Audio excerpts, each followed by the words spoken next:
tuihubiri injili yake Yesu mpaka atakapokuja. Watu wengi waangamia bila kujua neno lake Mungu. Wengine wapo lakini hawajui kuwa Yesu anakuja. Usiku waja ambapo hatutaweza kufanya kazi yake. Tuihubiri injili yake Yesu mpaka atakapokuja. Tuifanye kazi ya Mungu, tuihubiri injili kama mitume walivyohubiri injili, hata kwa kufa na kupona. Tuihubiri injili, tuifanye kazi ya Mungu tungali bado tunayo nafasi. Tuifanye kazi ya Mungu, tuihubiri injili kama mitume walivyohubiri injili, hata kwa kufa na kupona. Tuihubiri injili, tuifanye kazi ya Mungu tungali bado tunayo nafasi.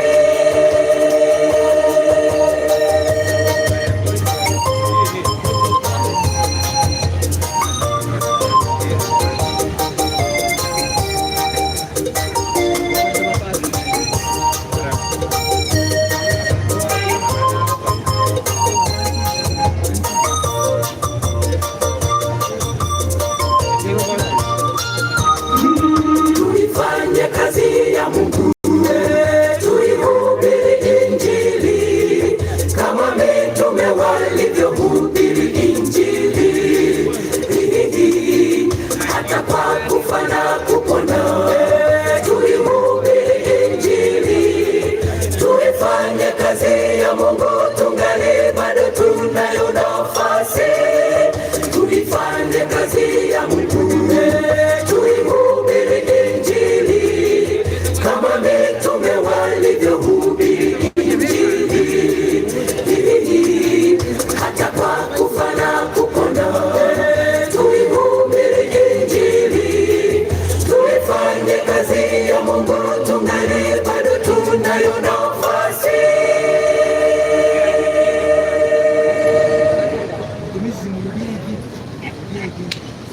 Asante, barabara kabisa. Tunashukuru Mwenyezi Mungu kwa sababu ya muda kama una nafasi kama hii ambaye ametukirimia tena jioni ya leo kwa ajili ya kuangalia ujumbe wa ubishi duniani, ujumbe ambao Yesu amekabidhi watu wake kipindi cha duniani ili waweze kupeana kwa kila taifa, kabila na lugha na jamaa.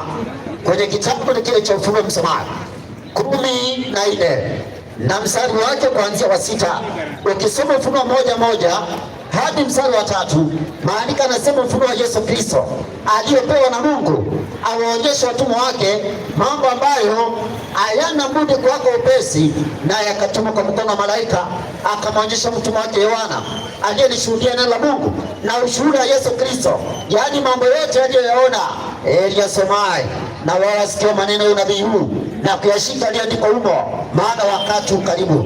Msomaji, ujumbe huu unafaa kuendea kina nani? Ufunuo 14 na mstari wake wa 6 inasema hivi. Safi. Kisha nikaona malaika mwingine akiruka katikati ya mbingu mwenye injili ya milele, ndio awahubiri hao wakao juu ya nchi. Wale ambao wanahubiriwa hawako mbinguni, wako juu ya nchi, hawako katika planet nyingine, wako juu ya nchi. Ndio, na kila taifa Kenya ni miongoni mwa mataifa hayo. Basi hata taifa la Kenya linahitaji kufikia na ujumbe huu. Twende. Na kila taifa na kabila, kila mtu anatoa kabila lake. Sikuna kabila la Wakisii, sikuna Wajaluo, sikuna Wakamba, sikuna Wameru. Soma andiko. Na lugha na jamaa. Inawezekana ninyi ni wa kabila moja lakini lugha tofauti kidogo. Kwa mfano, ukija kwa Wakisii utapata wale ambao wanatoka upande wa Kisii na wale wa upande wa Nyamira, kuna mahali ya waelewani kidogo katika kuongea kwao. Ukienda kwa Jaluo utapata kuna Nchongacho, Chokowi, Chokomoro, Luo Masumba. Ukienda kwa Kikuyu kuna Kikuyu Murang'a, wa Kiambu, wa Nyeri, wote ni Wakikuyu, lakini lugha inatofautiana kidogo. Ukienda kwa Wakamba kuna Wamakueni, kuna Wamachakos, kuna Wakitui, wote ni Wakamba, lakini kuna mahali wanatofautiana kidogo. Ukienda kwa Wameru utapata kuna Wameru wa Tharaka, Wameru ambao naitwa Wachuka, kuna Wameru wa eneo ambao naitwa Inkembe na hata Waimenti, wote ni Wameru, lakini lugha kidogo inatofautiana. Maandiko yanasema ujumbe huu unafaa kuendea kila taifa, kabila, lugha na hata jamaa. Ukisikia pelekea familia yako, wakikataa sawa pia. Msemaji, mwalimu, na wacha nikwambie, kama kuna ujumbe ambao unatenganisha wanadamu duniani ni huu, na ni ya kwamba Yesu alisema kwenye kitabu cha Mathayo 10:34. Wewe unafikiria Yesu alikuja kuleta watu pamoja katika uongo, si ndio? Yesu hakuja kuleta watu pamoja katika uongo. Yesu anataka hata kama utambaki peke yako, ukitetea ukweli ubaki hivyo. Sikiza, wakati wa Nuhu, yeye na watoto wake watatu na wake zao peke yao ndio waliamini. Dunia yote iliangamizwa na gharika. Mungu ana hasara. Wewe ndio unaangalia wingi wa watu, unaanza kusema nyinyi ndio mnajifanya watu wachache, nyinyi ndio mnajifanya mko na ukweli. Wewe endelea na hiyo mawazo uko nayo. Sema andiko msomaji. Biblia inasema hivi, na iseme, msidhani ya kuwa nimekuja kuleta amani duniani. Yesu anasema usikubali kudhania ya kwamba Yesu alikuja kuleta amani duniani. Twende. La, sikuja kuleta amani. Inakuwaje na Yesu ndiye mfalme wa amani? Kwa nini anasema hakuja kuleta amani? Sema tusikie. Bali upanga. Alikuja kuleta upanga. Sema tusikie. Kwa maana nalikuja kumfitini mtu na babaye. Twende. Na binti na mamaye. Twende. Na mke mtu. Safi. Na adui za mtu ni wale wa nyumbani mwake. Ukiamini ukweli, adui wa kwanza kupiga vita ni wale wa nyumbani mwako. Ndio watu wa kwanza kukupiga vita. Ukiamini ukweli, ukiwa kwa uongo au ukiwa kwa uongo, hakuna mtu akona shida na wewe. Thubutu uamini ukweli. Wakati unaamini ukweli, adui za kwanza kupiga vita ni wale wa nyumbani mwenu, ndio wanakuwa kwanza kupiga vita.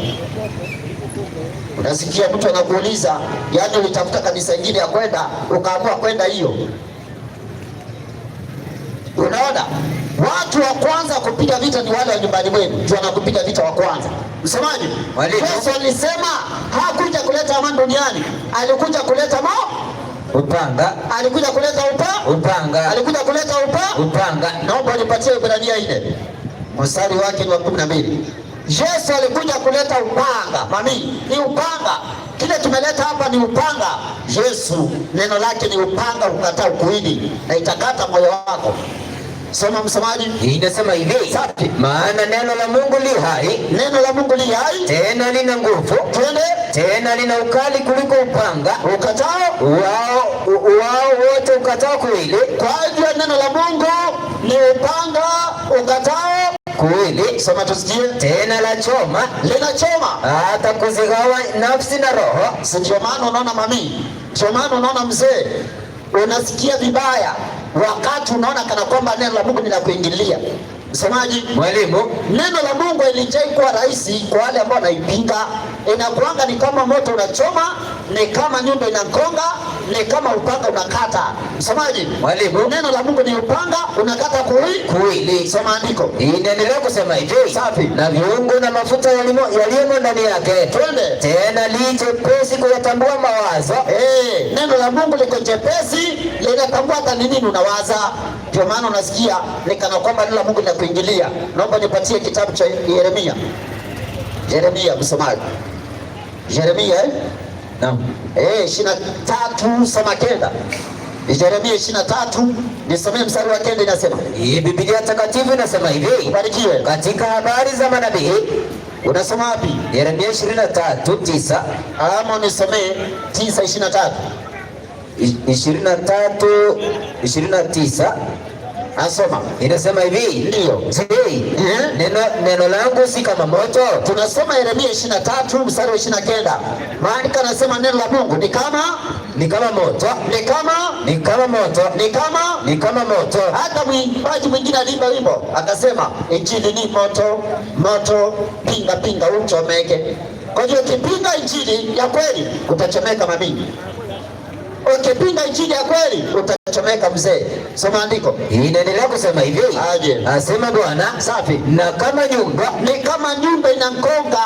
Neno la Mungu ni kama nyumba. Soma. Ivunjaye mawe vipande vipande. Inavunja mawe vipande vipande. Kwa neno la Mungu ni kama moto, ni kama nyumba, ni kama upanga.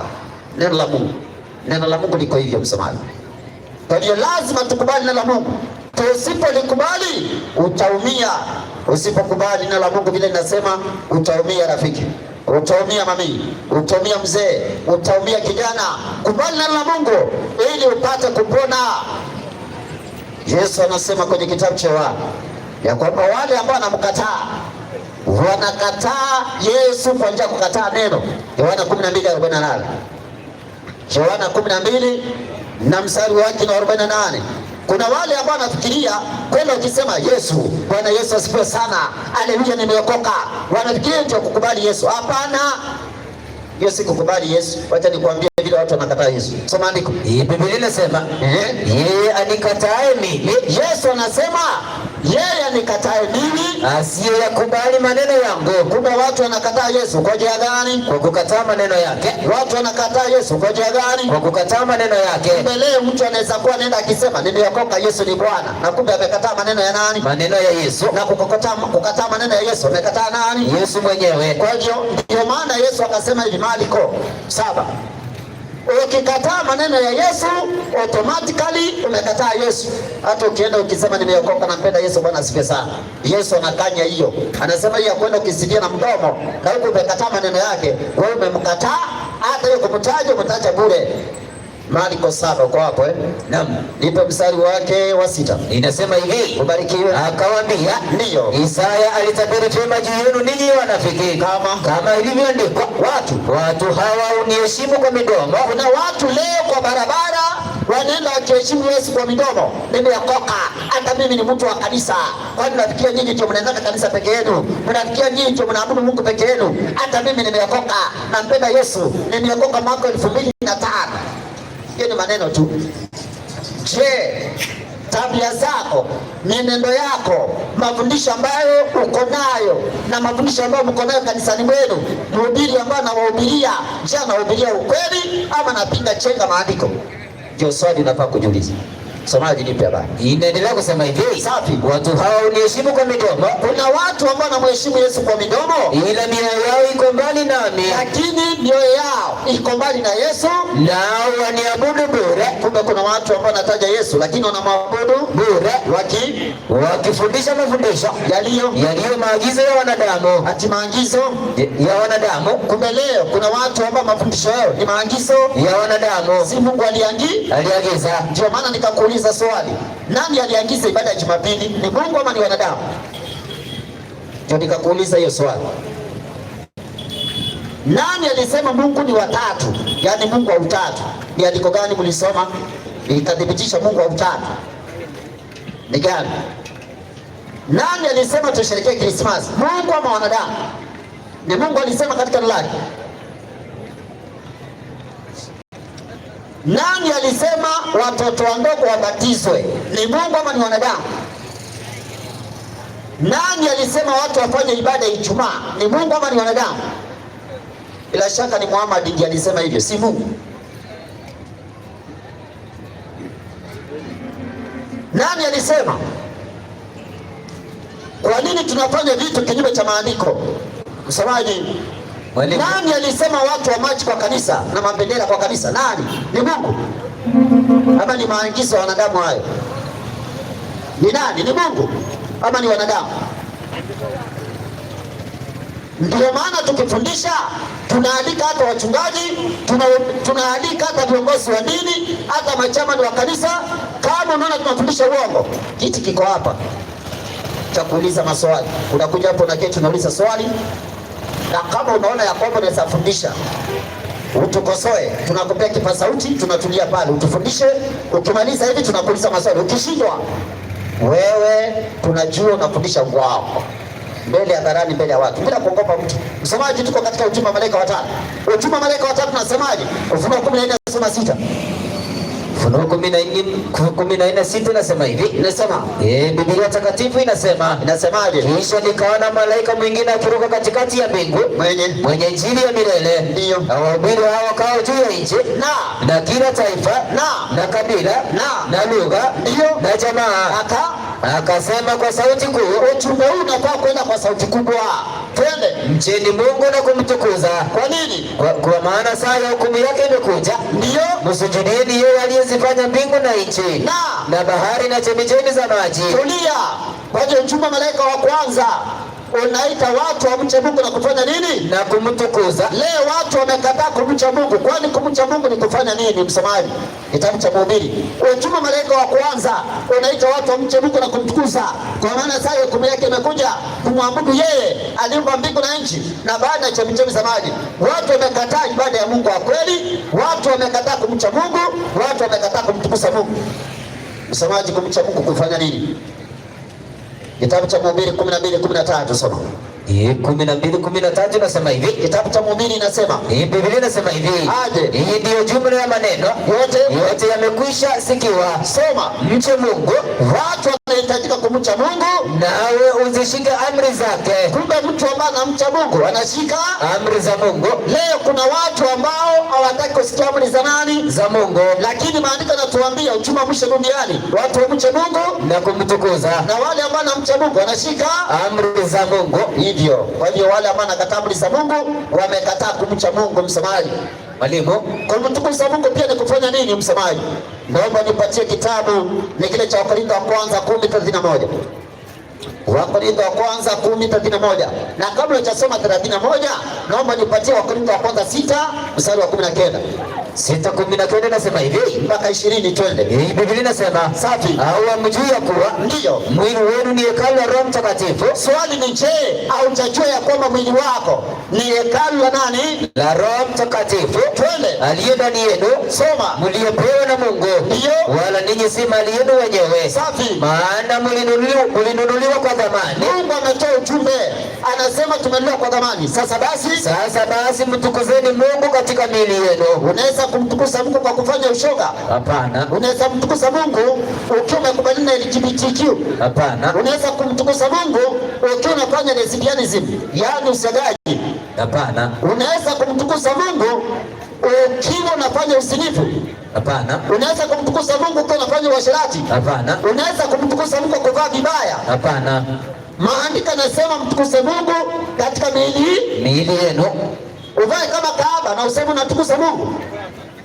Mwanamke unavaa trouser, unatukuza Mungu kweli? Mwanaume unavaa skati, unatukuza Mungu kweli? Tafadhali tuheshimu Mungu wa mbinguni aliyetuumba. Hakuna mwanamke ambaye anamcha Mungu na anamtukuza Mungu anavaa trouser, maana trouser ni za wanaume na Mungu amekataa. Hakuna mwanaume ambaye anavaa skati ya marinda na awe anamtukuza Mungu. Hakuna mwanaume ambaye anafanya ushoga na awe anamtukuza Mungu katika mwili wake. Hakuna. Wakorintho wa kwanza 10:31. Biblia inasema, safi, basi mlapo au mnywapo. Ati basi mlapo au mnywapo au mtendapo neno lolote, twende, fanyeni yote kwa utukufu wa Mungu. Hata kula kwetu, kunywa kwetu, hata kuvaa kwetu na jambo lote tunafanya tufanye kwa ajili ya kutukuza nani? Kutukuza Mungu. Nikuuliza mtumishi na mwalimu, leo mtu ambaye anakula nguruwe anatukuza Mungu? Hapana. Mtu ambaye anakula kinyonga anatukuza Mungu? Hapana. Mtu ambaye anakula nyoka anatukuza Mungu? Hapana. Kwani Mungu alisemaje kwa habari ya wale ambao wanakula machukizo? Naomba nipatie kitabu cha Isaya. Yesu akurudi mara ya pili, wale ambao wanakula machukizo, wanakula panya, wanakula nguruwe na wanajiita wa Kristo, Yesu atawafanyia nini? Bwana watafanyia nini? Kitabu cha Isaya uko hapo. Naam. 60 na ngapi?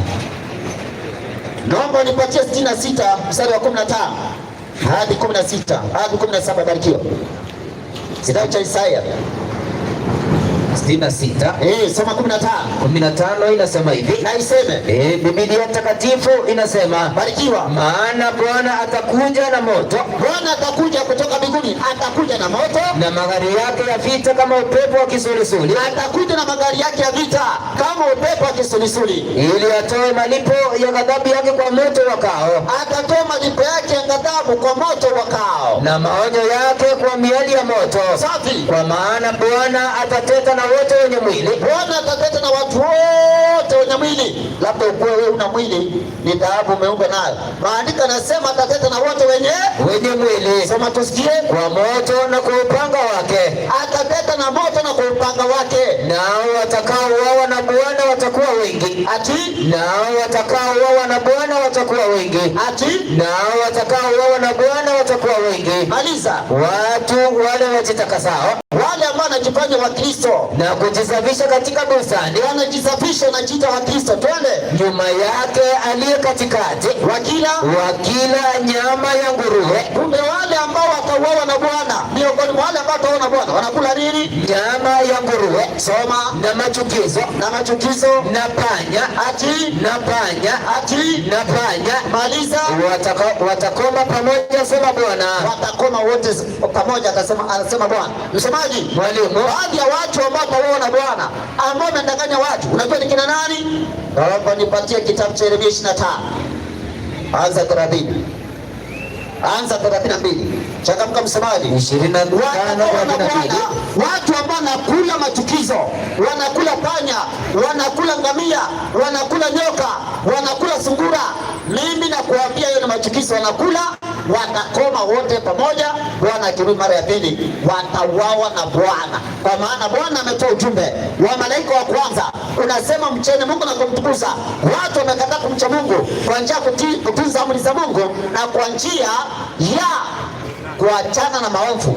Pia wamekataa kumtukuza Mungu kwa jinsi wanavyoenenda. Wengine wanafanya ushoga, uasherati, usinifu. Unaona? Wanafanya dhambi ambazo Mungu anasema kama kuna dhambi ambayo ni mbaya ni dhambi ya zinaa. Maana dhambi ya zinaa ni juu ya mwili wako. Dhambi zingine ni nje ya mwili, lakini ya zinaa Yesu anasema ni juu ya mwili wako. Na anasema watu wajiadhari na dhambi ya zinaa. Inapata maandiko anasema ikimbie zinaa. Yaani ukiona dhambi ya zinaa unafaa kukimbia. Dhambi ya zinaa unafaa kukimbia. Wacha vile saa hii ati unapatikana unalala mke wenyewe. Najua kikumu ukiwa juu ya mke wenyewe utakufa ukiwa upande wa nani? Wa Yesu, si ndio? Wakati uko juu ya mke wenyewe, alafu nyoka itokee kuume, ukufi hapo, utaenda mbinguni, si ndio? Watu wa Mungu tuache mchezo. Ridhika na mke wako, ridhika na mume wako. Na mwanamke unakosa adabu, unaacha mume wako unaenda kutolea mwanaume mwingine nguo. Yaani unanua nguo hivi unatolea mwanaume mwingine na uko na mume wako. Hiyo ni nini?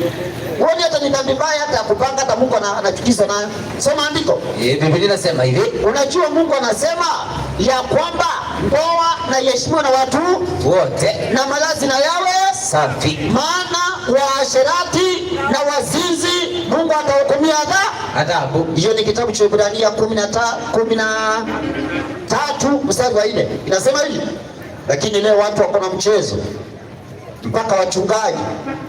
Unapata mchungaji ameanza kuvizia ama ameanza kuangalia wake wenyewe na wasichana wenyewe kwa njia na hapo na mke wake. Msomaji, soma andiko. Yeremia 25:32 nasema hivi. Twende. Bwana wa majeshi asema hivi. Anasema nini? Tazama uovu utatoka toka taifa hata taifa. Kutoka taifa hata taifa. Twende. Na tufani kuu itainuliwa toka pande za mwisho wa dunia. Soma. Na waliouawa na Bwana siku ile watakuwapo. Wale waliouawa na Bwana, watakaouawa na Bwana watakuwa toka upande mmoja wa dunia hata upande wa pili. Twende. Hawataliliwa wala kukusanywa. Hakuna mtu wa kuwalilia wala kuwakusanya. Twende. Wala kuzikwa. Twende. Watakuwa samadi juu ya uso wa nchi. Watakuwa samadi juu ya uso wa nchi. Inaendelea kusema hivi. Safi. Pigeni yowe enyi wachungaji. Watu wa kwanza ambao utaona Bwana ambao wametakaje watu ni wachungaji. Maandiko yanasema pigeni yowe enyi wachungaji. Safi. Na kulia na kusaga meno machifu. Na kulia na kusaga na kugagaa katika majivu. Kugagaa katika majivu. Twende. Enyi mlio hodari katika kundi.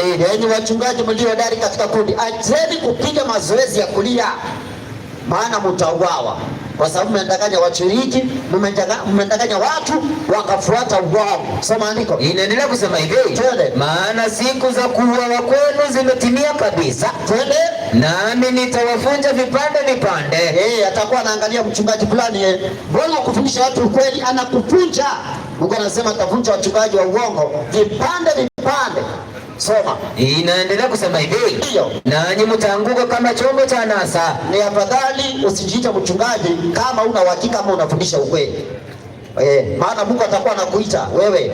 Pastor Ezekiel ulifundisha watu nini? Ulisoma andiko gani? Kuja hapa anapunja Ezekiel. Anaita ng'ang'a, kuja hapa ng'ang'a. Anavunjwa. Kwa sababu alidanganya watu na kuuzia mafuta ya upako. Andiko walisoma wapi ya kuuzia watu mafuta na maji? Naona. Sikia, watavunjwa. Mimi nakwambia ukweli, ni afadhali useme mimi sitaki kufundisha kuliko kufundisha uongo na kutapeli watu. Matapeli wa kiroho, matapeli watu, na bado watu wanakubali kutapeliwa. Msomaji, mwalimu, wacha kwanza nikwambie, wanaotaka kutapeliwa si kama hakuna mtu ambaye angekuwa ananunua hiyo mafuta wangeuza. Hapana. Kama kungekuwa na watu wanataka kudanganyika, wangeleta uongo? Hapana. Ni watu ndio wanataka uongo. Nipe Yeremia 5 usikie 30. Watu ndio wanapenda uongo. Na mimi naambia wachungaji wa uongo, jihadharini na kudanganyika na watu mnawaletea uongo. Soma andiko. Unajua hata Yesu alitabiri ya kwamba ni watu wenyewe ndio wanataka uongo. Na kwa sababu watu wanataka uongo, shetani ataruhusu manabii wa uongo walete uongo, walete uongo. Unafikiria watu wengi wanapenda ukweli? Hata ukiona wamejaa hapa sokoni, wengine kwa maduka, unafikiria watu wanapenda ukweli? Wengi wapendi ukweli, ni uongo watu ndio wanapenda. Soma andiko. Inasema hivi. Na kama si uongo watu wanapenda, nataka nikuulize swali. Kwa nini wakati wa Nuhu watu waliokolewa Nuhu na watoto wake watatu na wake zao peke yao? Kwa nini dunia nyingine iliangamizwa na maji? Inamaanisha watu wengi hupenda uongo. Hata sasa hivi waangalie, unaona watu wamejaa hapo, nafikiria kwamba anapenda ukweli. Thubutu saa hii Pastor Ezekiel akanyange hapa, aeke mkutano hapa, aanze kuuza mafuta na aanze kufanya maji hivi, watu wanaanguka chini. Uone vile watu watajaa hapa, watu watatoka mpaka huko kwa ghorofa juu. Hapa watajaa mpaka mtakuwa mtakanyangana. Lakini mahali kunafundisha ukweli, nasikia watu wengine wanakejeli, wacha kuingilia makanisa, wacha kutuingilia, wacha kuingilia imani yenu. Hiyo ni imani yenu, si ya Mungu. Imani ya Mungu gani inaingiliwa na Biblia?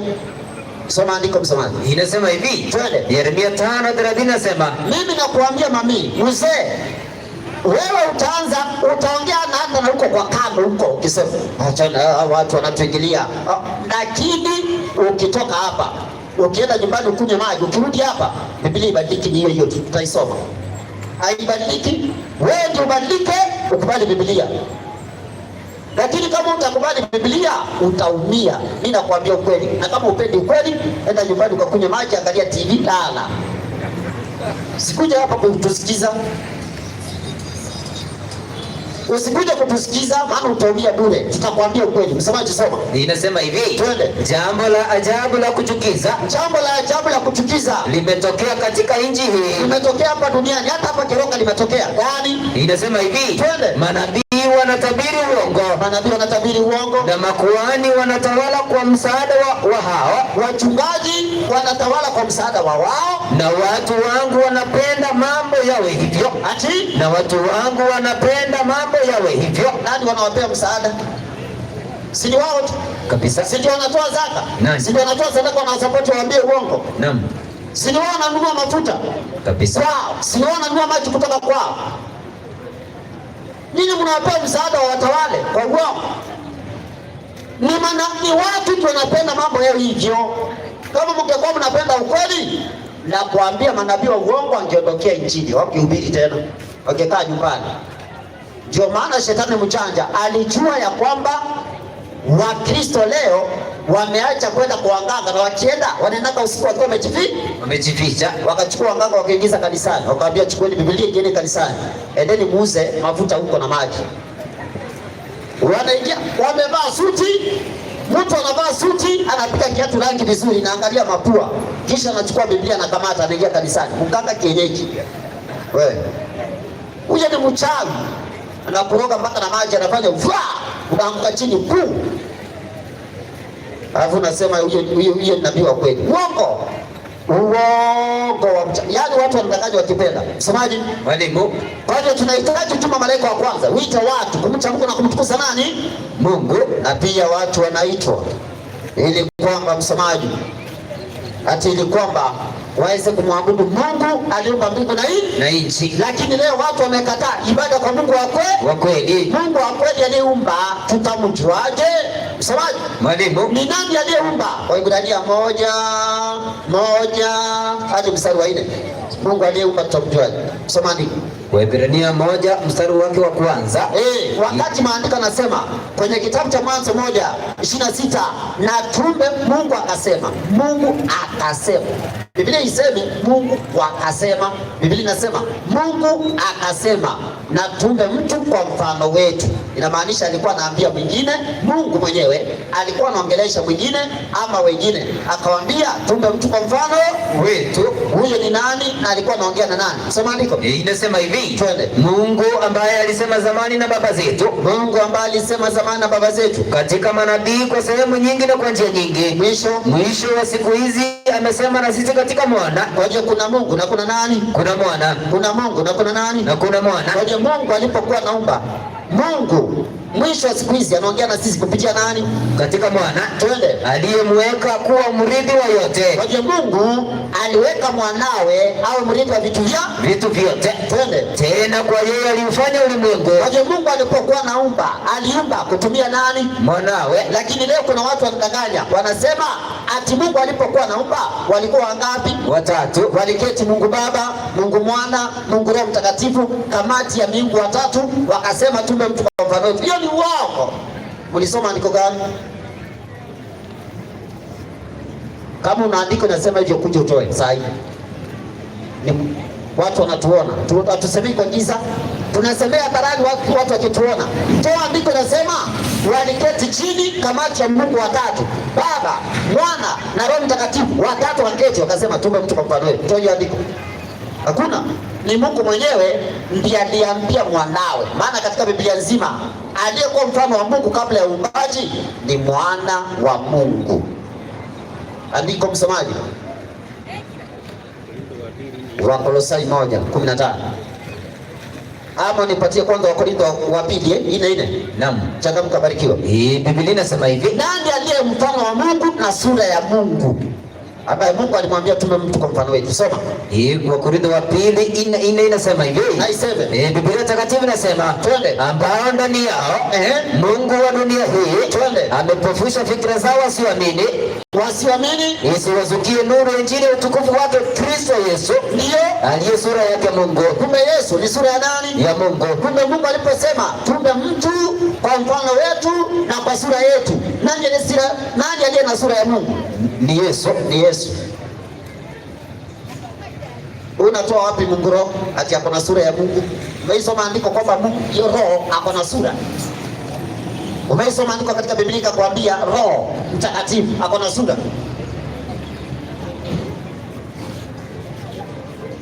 Mungu ako na sura? Ndiyo.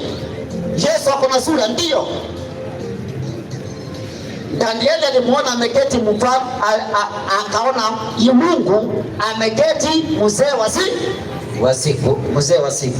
Sasa msomaji, mwalimu, kwa leo watu wameondokea Mungu wa pekee wa kweli aliumba mbingu na nchi kupitia mwanawe. Msomaji, mwalimu, huyu Mungu ambaye aliumba kupitia mwanawe, kuna ishara ambayo aliweka kuonyesha kwamba yeye ndiye Mungu muumbaji. Gani hiyo? Kitabu cha Kutoka 20 mstari wa 8. Inasema hivi. Alafu sasa niingie uchuma malaika wa pili. Changamka msomaji. Kutoka 28 nasema, ikumbuke siku ya Sabato itakase. Soma tusikie. Inaendelea kusema hivi. Siku sita fanya kazi. Mungu anasema ikumbuke siku ya Sabato uitakaze. Kwa hiyo Sabato ni sema ni siku. Ni siku. Kumbe Sabato ni siku. Sabato si Yesu. Ni siku. Maandiko yanasema ikumbuke siku ya Sabato. ufanye nini? Uitakase. Maliza. Siku sita fanya kazi. Mungu anasema siku sita fanya kazi. Utende mambo yako yote. Tenda mambo yako yote. Lakini siku ya saba. Ati? Lakini siku ya saba. Ati? Lakini siku ya saba ni sabato ya Bwana Mungu wako. Kumbe Mungu akona siku yake. Naam. Inaitwa siku ya ngapi? Ya sabato. Na ni siku ya ngapi? Ya saba. Maliza. Inanisema hivi. Na siku ya saba, lakini siku ya saba ni sabato ya Bwana Mungu wako. Ni ya Waisraeli. Ni sabato ya Bwana Mungu wako. Ni ya Wayahudi. Ni sabato ya Bwana Mungu wako. Ni ya Pathfinder. Ni sabato ya Bwana Mungu wako. Ni ya Amo. Ni sabato ya Bwana Mungu wako. Ni ya women ministry. Ni sabato ya Bwana Mungu wako. Sabato ni ya Bwana Mungu wako. Soma andiko. Siku hiyo usifanye kazi yoyote. Hiyo siku ya sabato usifanye kazi yoyote. Wewe wala mwana wako wala binti yako wala mtumwa wako wala mchakazi wako wala mnyama wako wa kufuga wala mgeni aliye ndani ya malango yako. Hata mgeni akikutembelea anafaa kujua hiyo ni siku ya sabato. Hatufanyangi kazi kwa hii nyumba. Maliza andiko. Maana kwa siku sita Bwana alifanya mbingu na nchi. Kwa siku ngapi? Kwa siku sita Bwana alifanya mbingu na nchi. Mungu anasema anataka mtuze sabato kwa sababu aliwatoa Misri. Hapana. Anasema ni kwa sababu kwa siku sita Bwana alifanya mbingu na nchi na bahari na vyote vilivyomo. Alafu akastarehe siku ya saba. Mungu akapumzika siku ya ngapi? Ya saba. Kwa hiyo Bwana akaibarikia siku ya sabato akaitakasa. Hiyo siku imebarikiwa kabisa. Na pia imefanya nini? Imetakaswa. Jumapili imeitakaswa? Hapana. Imeibarikiwa? Hapana. Jumatatu imebarikiwa? Hapana. Imeitakaswa? Hapana. Ijumaa imebarikiwa? Hapana. Imeitakaswa? Hapana. Itoke andiko kama hiyo. Siku ambayo ilibarikiwa na ikatakaswa ni moja, inaitwa siku ya sabato. Ikatakaswa ikatengwa kando kama siku takatifu kwa ajili ya kumwabudu Mungu. Walawi 23:3. Walawi 23:3. Alafu sikia Yesu vile anasema katika Agano Jipya. Soma andiko. Biblia inasema hivi, twende. Mtafanya siku sita. Wewe unaruka kitu. Nasema hivi, ndio mtafanya kazi siku sita. Bwana anasema mtafanya kazi siku sita. Alafu lakini siku ya saba ni sabato ya kustarehe kabisa. Twende. Kusanyiko takatifu. Ati? Kusanyiko takatifu. Ati? Kusanyiko takatifu. Kwa hiyo siku ambayo watu wanafaa kukusanyika, kusanyiko takatifu ni siku gani? Siku ya saba. Siku gani? Siku ya saba. Ambayo inaitwa siku gani? Ya sabato. Maliza andiko. Inasema hivi, msifanye kazi ya namna yoyote. Ndio. Ni sabato ya Bwana katika makao yenu yote. Si hapa Pathfinder? Ni sabato ya Bwana. Katika wapi? Makao yenu yote. Hata ukienda Marekani ni sabato ya Bwana. Hata ukienda Nairobi ni sabato ya Bwana. Kuna watu wakienda Nairobi anasema huko nilikuja kutafuta kazi. Nilikuja kazi. Anaacha kutunza sabato. Wewe Mungu anabariki ukienda Nairobi, si ndio? Ati nimeenda Nairobi, sasa nimeenda kutafutia familia, sina muda. Wewe unalinganisha amri ya Mungu na kazi. Mungu amekupea kazi siku sita za kufanya nini? Siku ngapi?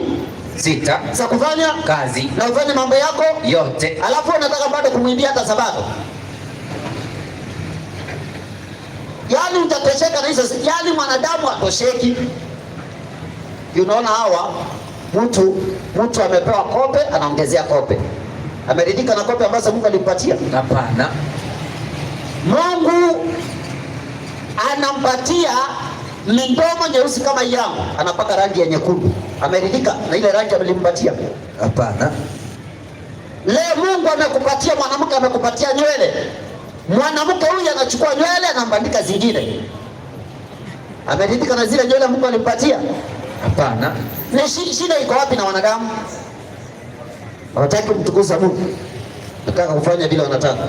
Ndio maana leo Mungu amekuambia, mimi nimekupatia siku sita za kufanya kazi. Siku ya saba ni sabato yangu. Mimi Bwana. Usifanye kazi. Isaya 58:13. Alafu sasa niingie malaika wa pili. Huyo ni malaika wa kwanza tunazungumzia. Uchumba malaika wa kwanza. Unaita watu waabudu Mungu wa kweli, unaita watu warudi katika ibada ya Sabato, waachana Mungu wa utatu, waachana ibada ya Jumapili, waachana ibada ya Ijumaa, waweze kumtukuza Mungu waachane na uovu wa dunia, waachane na ushoga, uasherati, uzinifu. Waache kukula vibaya, waache kukula nguruwe, ngamia, sungura na machukizo yaliyo duniani. Yaani mwanadamu amekuwa kukula kila kitu. Yaani hata majani chai unakunywa na majani chai hata mbuzi akuli. Umeona mbuzi akikula majani chai? Tumepanda huko. Mbuzi anajua ya kwamba majani chai ni sumu na unakunywa. Sasa mnasemaje? Ati nimeanza kuingilia, si ndio?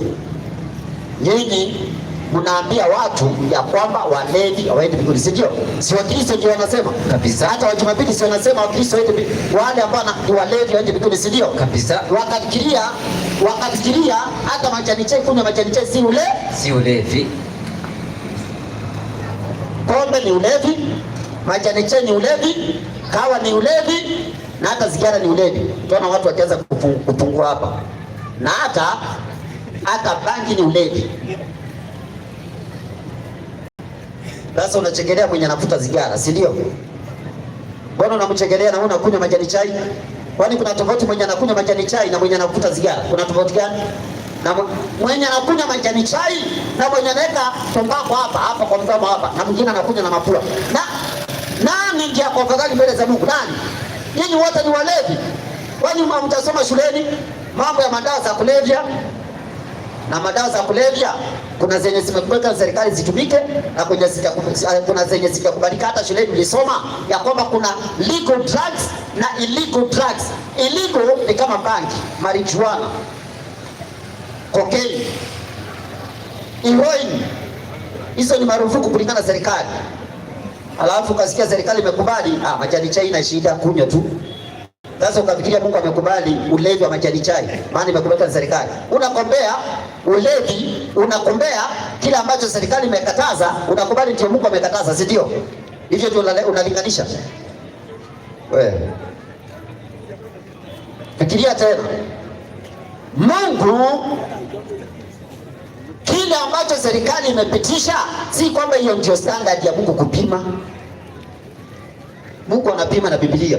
Akisema walevi waingie mbinguni wasipotubu na kuacha ulevi, wewe ukikunywa majani chai wewe ni mlevi wa majani chai. Ukikunywa pombe wewe ni mlevi wa pombe. Ukivuta sigara, mlevi wa sigara, mlevi wa bangi, mlevi wa kahawa.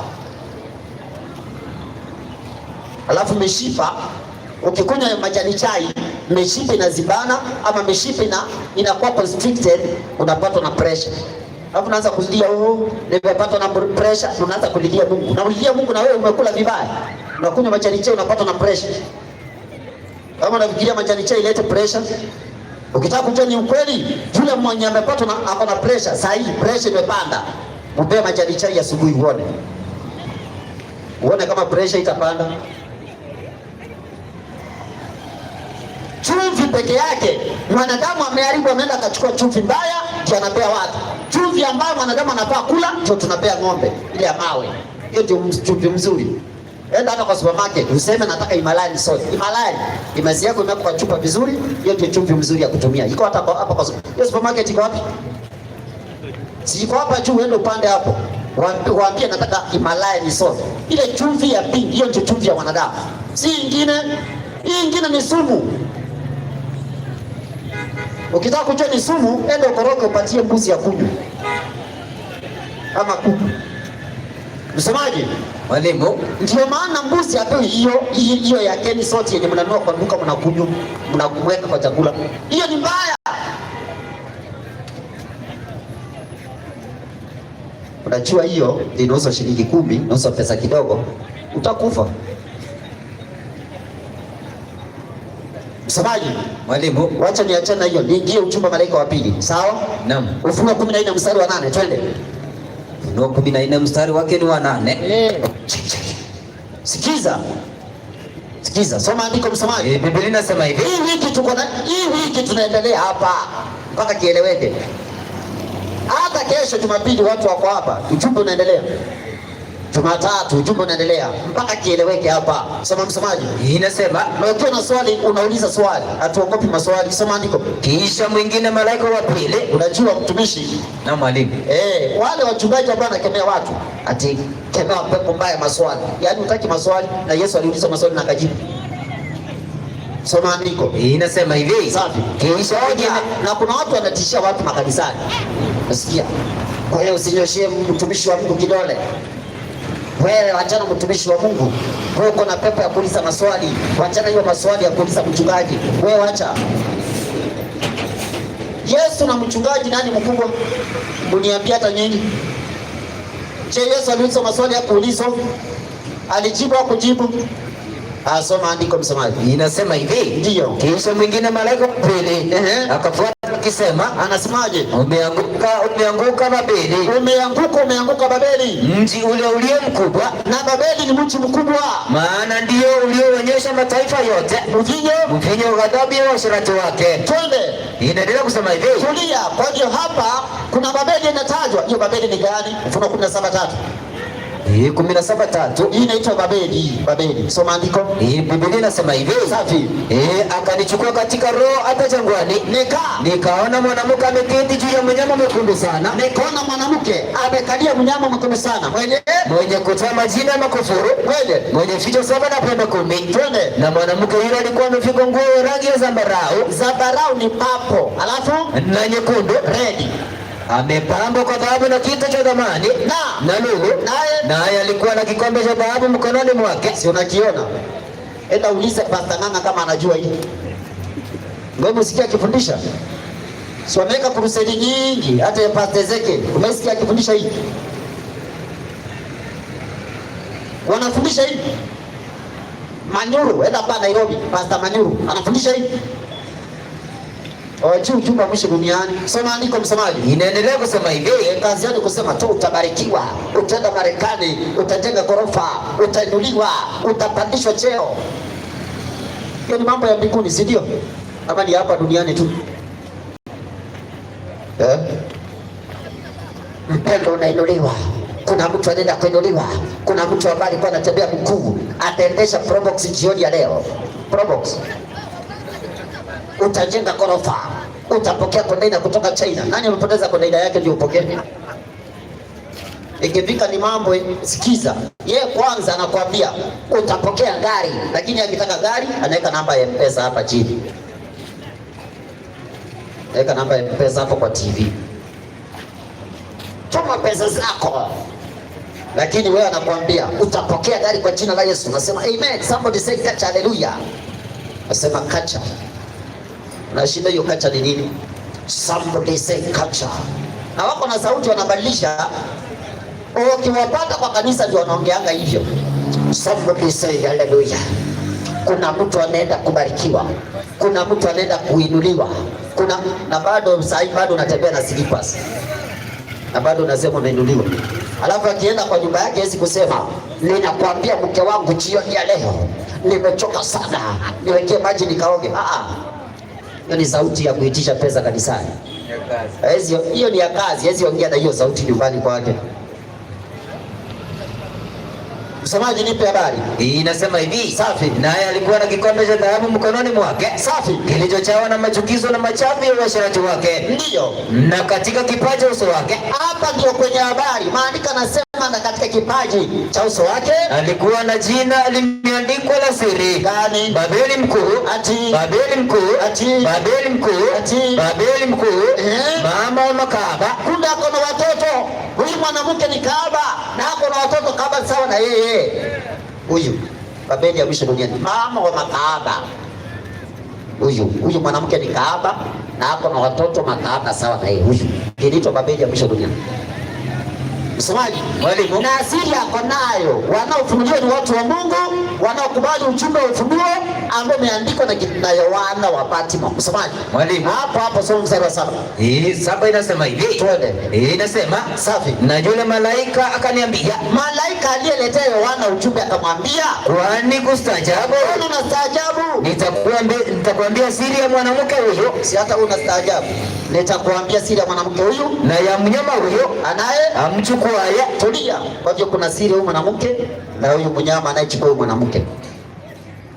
Hii ni siri, hii ni siri. Msomaji, mwalimu, tulisoma tukaona ya kwamba mwanamke katika unabii wa Biblia ni kanisa. Waefeso 5:25. Enyi waume wapendeni wake zenu kama vile Yesu alipenda kanisa akajitoa kwa ajili yake.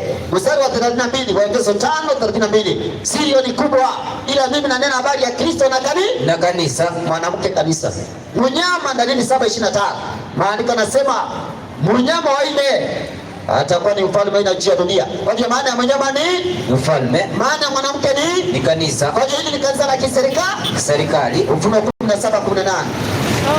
Hapa kuna kanisa la kiserikali na liko na watoto wake. Soma andiko tusikie. 17:18 kitabu ni cha Ufunuo. Twende. Biblia takatifu inasema hivi. Semaje? Na yule mwanamke uliyemwona kanisa ni mji ule mkubwa. Hii kanisa liko na mji mkubwa unaitwa Vatican City. Soma tusikie. Wenye ufalme juu ya wafalme wa nchi. Wafalme wote wa dunia wakichaguliwa lazima waende wakakutane na pope, kiongozi wa hili kanisa. Kwa hiyo hili ni kanisa na serikali pamoja. Inaitwa Church and State. Inaitwa kanisa la serikali ya Roma. The Roman Church ndio hii. Watoto wake tutawajuaje? Ezekiel 16:44. Changamka msomaji. Yaani nimeweka kwa ufupi maana hii ni kitu nilifundisha juzi.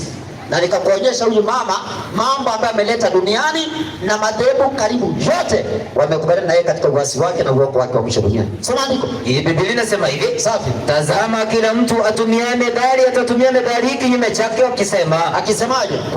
Kama mama ya mtu alivyo, kama vile mama ya mtu alivyo ndivyo alivyo binti yake. Like mother, like daughter. Like mother, like daughter. Tabia za mama ndio tabia za binti yake. Tulia hivyo.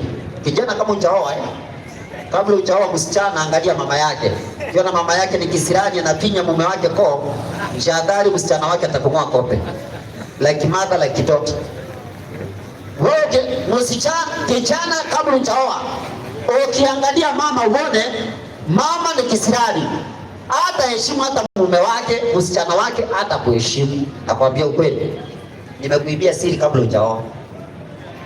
Wacha kuangalia size 8. Ati nimeona huyo msichana ni size 8, wewe utalia kwa choo. Hiyo size 8 utaiona tena akiwa kwako. Mimi nakwambia ukweli. Wacha kuangalia mwanya hapa ati mwanya. Ati nimeona rangi ya mandazi, nimeona napendeza. Wewe utalia kwa choo. Mimi nakwambia ukweli.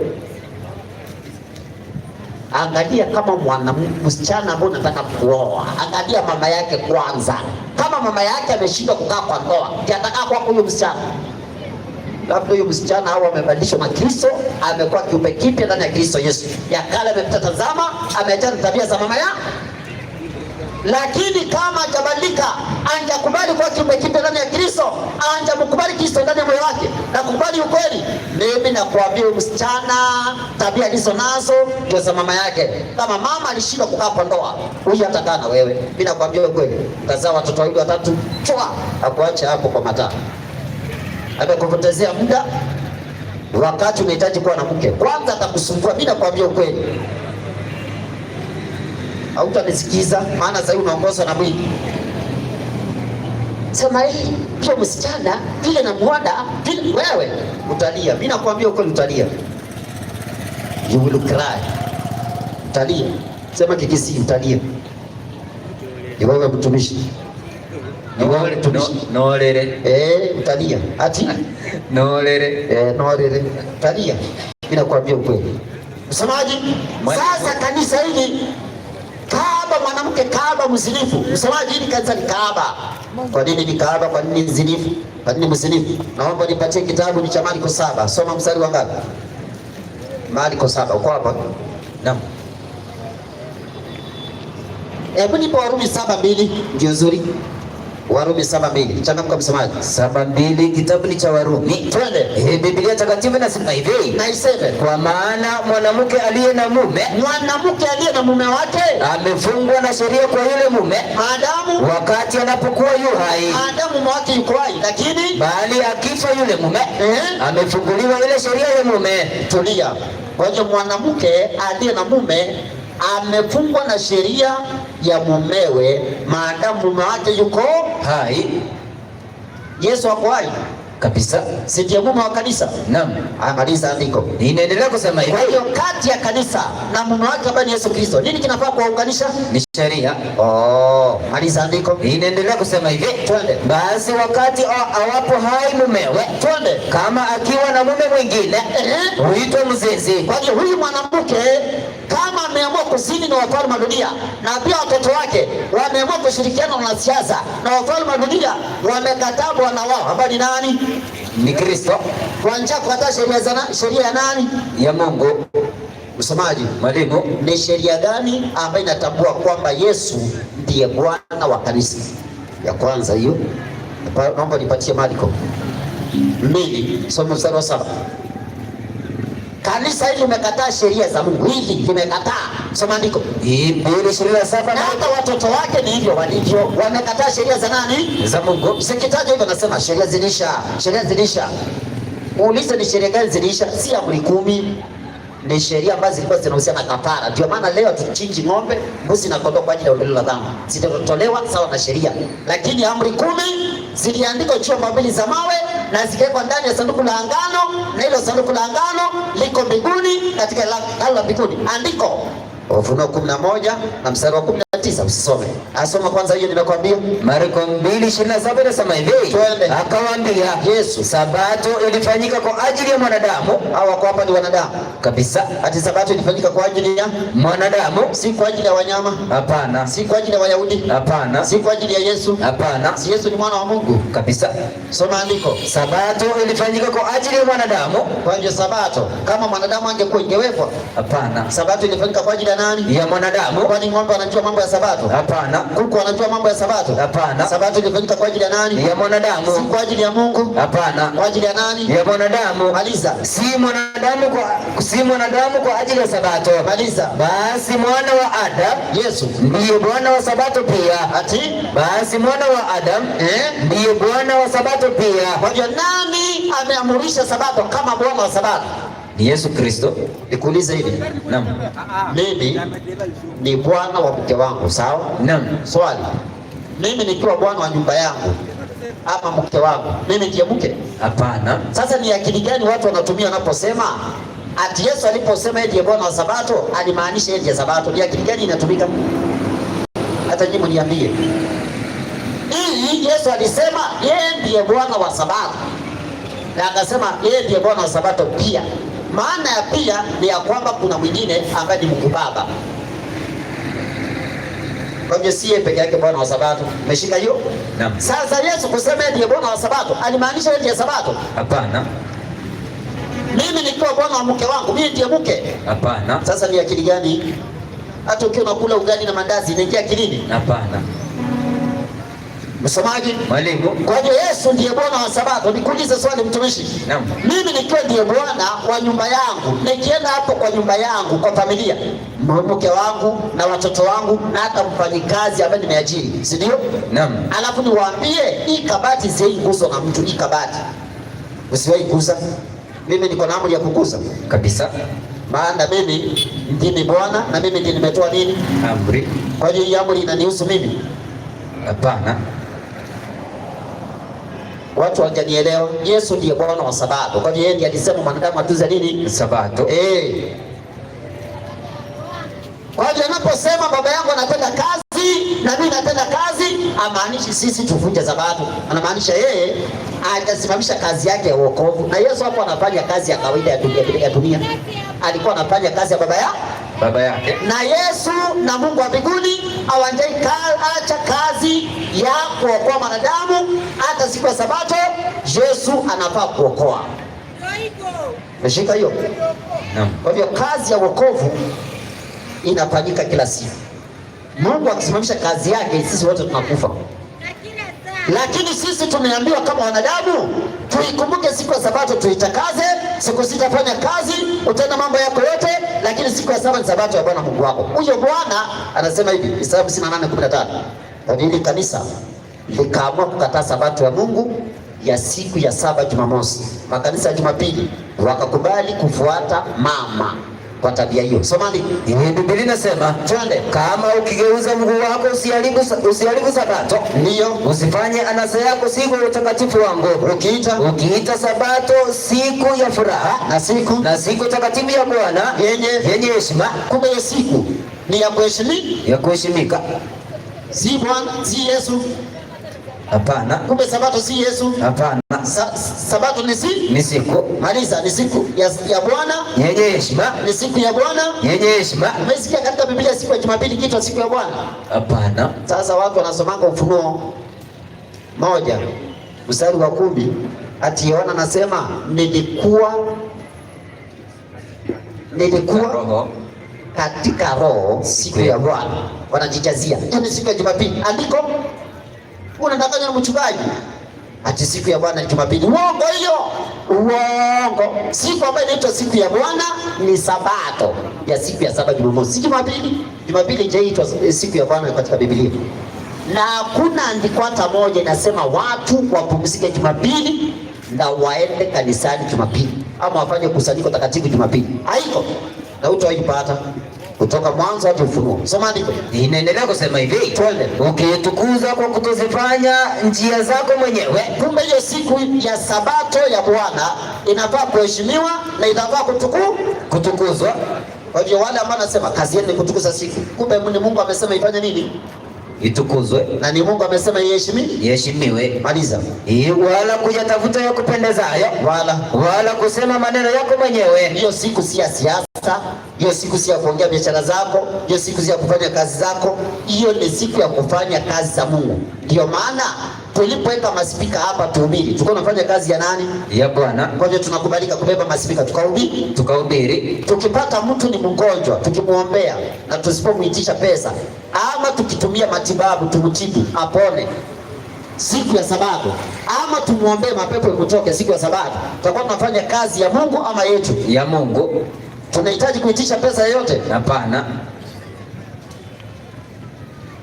Kwa hivyo kazi ya kuokoa roho za watu, kazi ya Mungu ndio inafanyika siku ya Sabato. Lakini kazi zetu tumekatazwa kufanya siku ya Sabato. Biashara zetu tunafaa kufunga siku ya Sabato, twende ibada. Msomaji, mwalimu, lakini kanisa limekataa na watoto wake pia wamekataa. Kwa hiyo ni wewe vute heri uchomoke kwa hiyo kwa mama ama watoto wake wenye wamekataa hiyo amri. Ukisoma kitabu cha Isaya 24 mstari wake wa 5 inasema watu wameziasi sheria za Mungu. Wameibadili amri moja ambayo ni Sabato, wamelivunja agano la milele, na kwa njia hiyo watu wameishia kukataa sheria za Mungu kwa sababu ya amri moja ambayo ilibadilishwa. Wakakataa hata amri ya kwanza ya Mungu ambayo inasema usiwe na miungu mingine ila mimi, wakaleta miungu ya utatu. Wengine wakakataa amri ya pili ya Mungu ambayo inasema usinifanyie sanamu ya kuchonga mfano wa kitu chochote kilicho juu mbinguni wala kilicho chini duniani, usinisujudie wala kunitumikia. Leo watu wanainamia sanamu, wengine wanapigia sanamu magoti, wengine wanatumikia, wanaenda akiomba naye.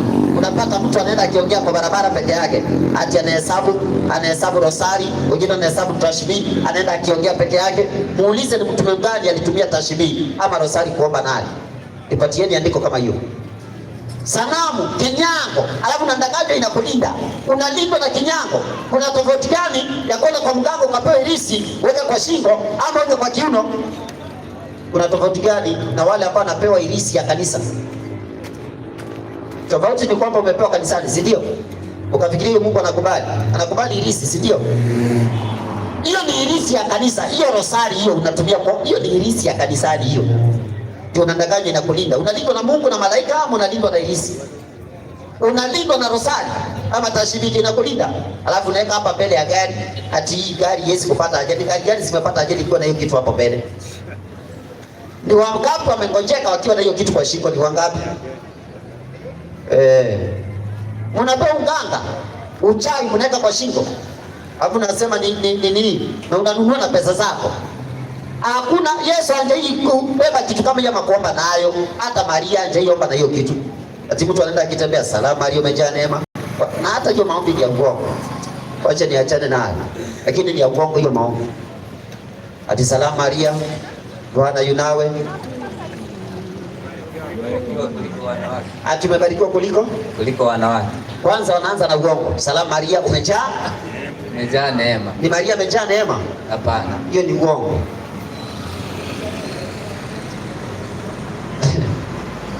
ama niachane na wao, acha niachane na hiyo. Ama unaonaje? Maria amejaa neema kweli. Hebu kidogo msemaji. Mwalimu. Si Biblia iko hapa. Mbona umedanganyika Maria ndiye amejaa neema? Nani amejaa neema? Nipatie 1:14 ya watu. Maria anajaa neema na hakuna andiko kama hata moja hivi nasema Maria amejaa neema. Si salamu Maria umejaa neema. Aliyesema salamu Maria hajaisema umejaa neema.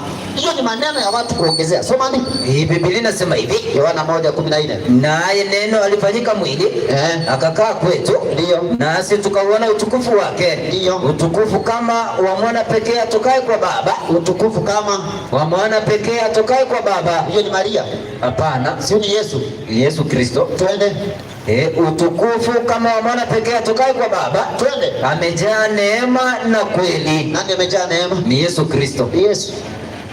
Msemaji? Mwalimu. Maria amejaa neema. Naomba nipatie Luka. Ni Luka Nipe Luka. Uko hapo? Naam. 1:26 ama usome 28 kwa sababu ya muda. Inasema hivi, 28 nasema, safi. Akaingia nyumbani kwake akasemaje? Salamu, uliyepewa neema. Hapana, uliyejaa neema. Uliyepewa neema. Mariamu amepewa nini? Neema. Hajajaa nini? Neema. Nani amejaa neema? Ni Yesu. Nao wanatuambia, Wakatoliki wanatuambia salamu Maria umejaa neema. Na Maria alipewa neema. Hajajaa neema. Si hata sisi tumepewa neema kabisa. Haujasoma Tito 2:11 inasema neema ya Mungu iwaokoa wanadamu wote imefunuliwa. Kwa hivyo neema ya Mungu ni ya watu wote tumepewa. Lakini aliyejaa neema ni Yesu Kristo. Si Maria. Hiyo ni uongo. Hawa wanafundisha uongo. Hawa. Kwa ufupi hawa wamekataa amri za kwanza 4 za ibada. Msomaji.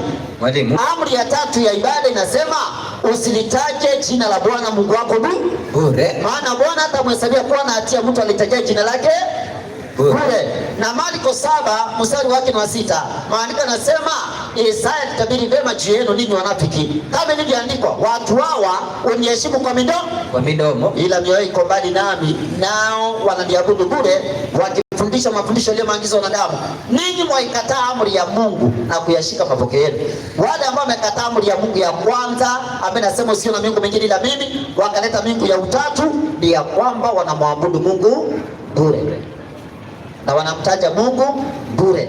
Wanapinga amri, wanavunja pia amri ya 3 ya kwenda kutaja Mungu bure. Wale ambao wanakataa sabato pia wanataja jina la Mungu bure. Wale ambao wanachoma masanamu pia wanataja jina la Mungu bure. Ina maana ya kwamba amri za kwanza 4 shetani alifuruga makanisa, wakakataa amri za kwanza 4 za ibada. Shetani ana shida na amri za mwisho 6 ambazo zinahusiana kati yetu na wanadamu wenzetu. Ndio maana usema usizini, hata ikawa watu wanazini. Usiue, waheshimu baba yako na mama yako. Hakuna mtu akona shida na hizo. Ukiuliza atakwambia usini ni mbaya, kuua ni mbaya, kutoheshimu wazazi ni vibaya. Yaani zile amri ambazo zinawahusu wao kutoka kwa mwanadamu wenzake wanasikia vizuri. Zile ambazo zinamhusu Mungu na ibada yake wanazipinga. Shetani mjanja, si mtoto wa jana. Msomaji, hii Babeli ambaye ni mama na watoto wake wanaungana wafalme. Arudia msomaji. Mwalimu. Wanaungana wafalme. Ndio maana viongozi wa dini wa makanisa na madhehebu waliokubali Mungu wa utatu, na wengine kukataa sabato ya Mungu, na wengine kuchonga masanamu, na wengine wakienda wakitaja Mungu bure, wanaalika wanasiasa kwa ibada zao kuja kupiga siasa kwa pulpit. Ndio hapo hapa Babeli. Na vituko za Babeli ziko hapa. Msomaji. Mwalimu. Hiyo Babeli inaandaa watu kuingia kwenye ibada ya mnyama na sanamu yake na chapa yake. Hiyo Babeli msomaji iko na maroho. Naomba nipatie Ufunuo 18. Alafu nikuonyeshe kitu nimalize. Nataka nikuonyeshe kwa dakika chache ile maroho ambayo inatawala dunia kupitia manabii wako sahi. Ili ujue ni roho gani iko kwa Pastor Ezekiel, ni roho gani iko kwa Ng'ang'a. Yaani nakuonyesha sahi ile maroho ambayo anatumia kuangusha watu makanisani. Nakuonyesha sahi hapo. Msomaji changamka. Ufunuo Yohana 18. Ufunuo 18 Naomba nipatie mstari wake. Anza wa kwanza ukiteremka. Biblia inasema hivi. Baada ya hayo naliona malaika mwingine akishuka kutoka mbinguni. Anashuka kutoka mbinguni. Mwenye mamlaka kuu. Ako na mamlaka kuu. Na nchi ikaangazwa kwa utukufu wake. Anaangaza dunia kwa utukufu wa Bwana. Twende. Akalia kwa sauti kuu akisema. Anasemaje? Umeanguka Babeli ule mkuu. Babeli imeanguka ule mkuu. Twende. Umekuwa maskani ya mashetani. Yaani Babeli ni maskani ya mashetani. Alafu na ngome ya kila roho mchafu. Ati na ngome ya kila roho mchafu. Ati na ngome ya kila roho mchafu. Ati na ngome ya kila roho mchafu. Hii roho machafu inatoka wapi msomaji? Ufunuo 16:13. Changamuka ni kuonyesha hii roho mahali inatoka. 16:13 nasema Babeli imebeba roho machafu. Babeli mama na watoto wake wako na roho machafu. Wacha nikuonyeshe roho machafu. Soma. Biblia inasema nikaona roho tatu za uchafu. Yohana akaonyeshwa roho tatu za uchafu zilizofanana na vyura. Unajua Yohana alipoangalia aliona zinafanana nini? Na vyura. Zinafanana nini? Na vyura. Chura anaitwaje Kiingereza? Frog. Kikisi hiyo. Endelea msomaji. Inaendelea kusema hivi. Zilizofanana na vyura. Hizi roho tatu za uchafu zinafanana na vyura zikitoka katika kinywa cha yule joka shetani, na katika kinywa cha yule mnyama serikali ya mpinga Kristo ya Roma, na katika kinywa cha yule nabii wa uongo apostate Protestantism kuanzia Marekani.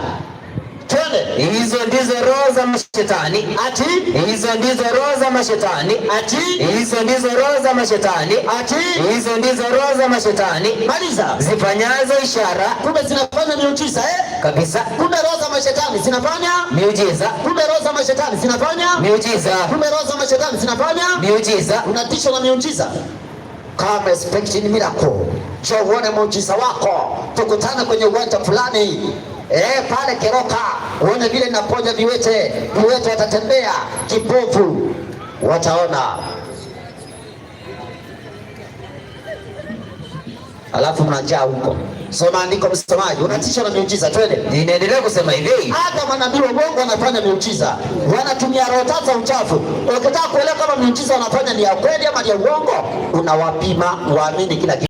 Kumbe wanasiasa wanakusanya na hizi maroho Naam. Soma andiko. Kuwakusanya kwa vita ya siku ile kuu ya Mungu Mwenyezi. Maroho hizi zinakusanya mpaka wanasiasa na wafalme wa dunia, na baadaye watapatikana wakapigana vita na Mungu Mwenyezi, kama vile Nebukadneza alifanya, kama vile ufalme wa Wamedi na Wachedi wakiongozwa na Dario walifanya.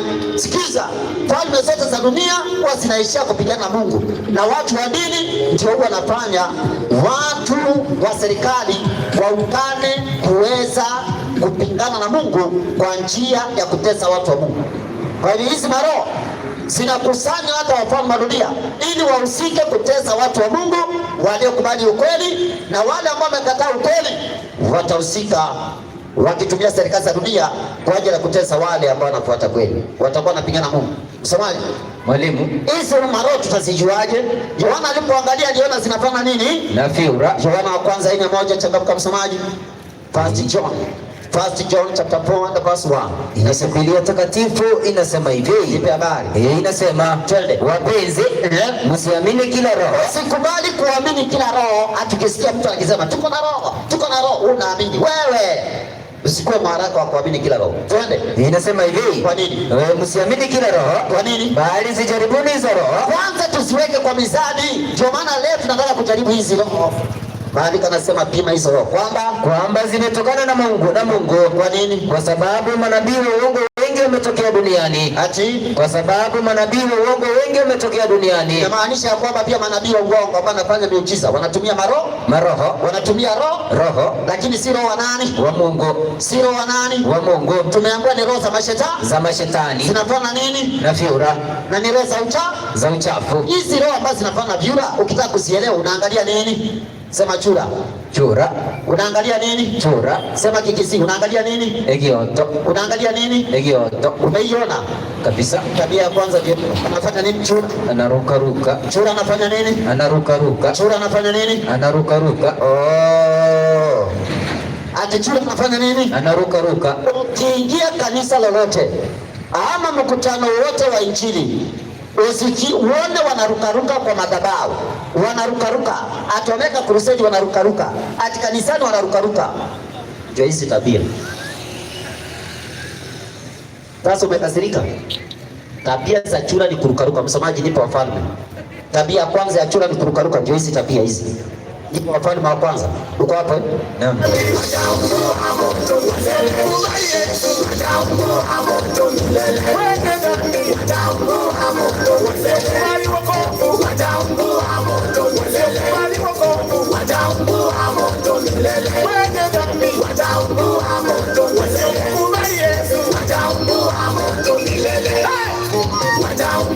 Pastor anatoa koti ndio aruke vizuri.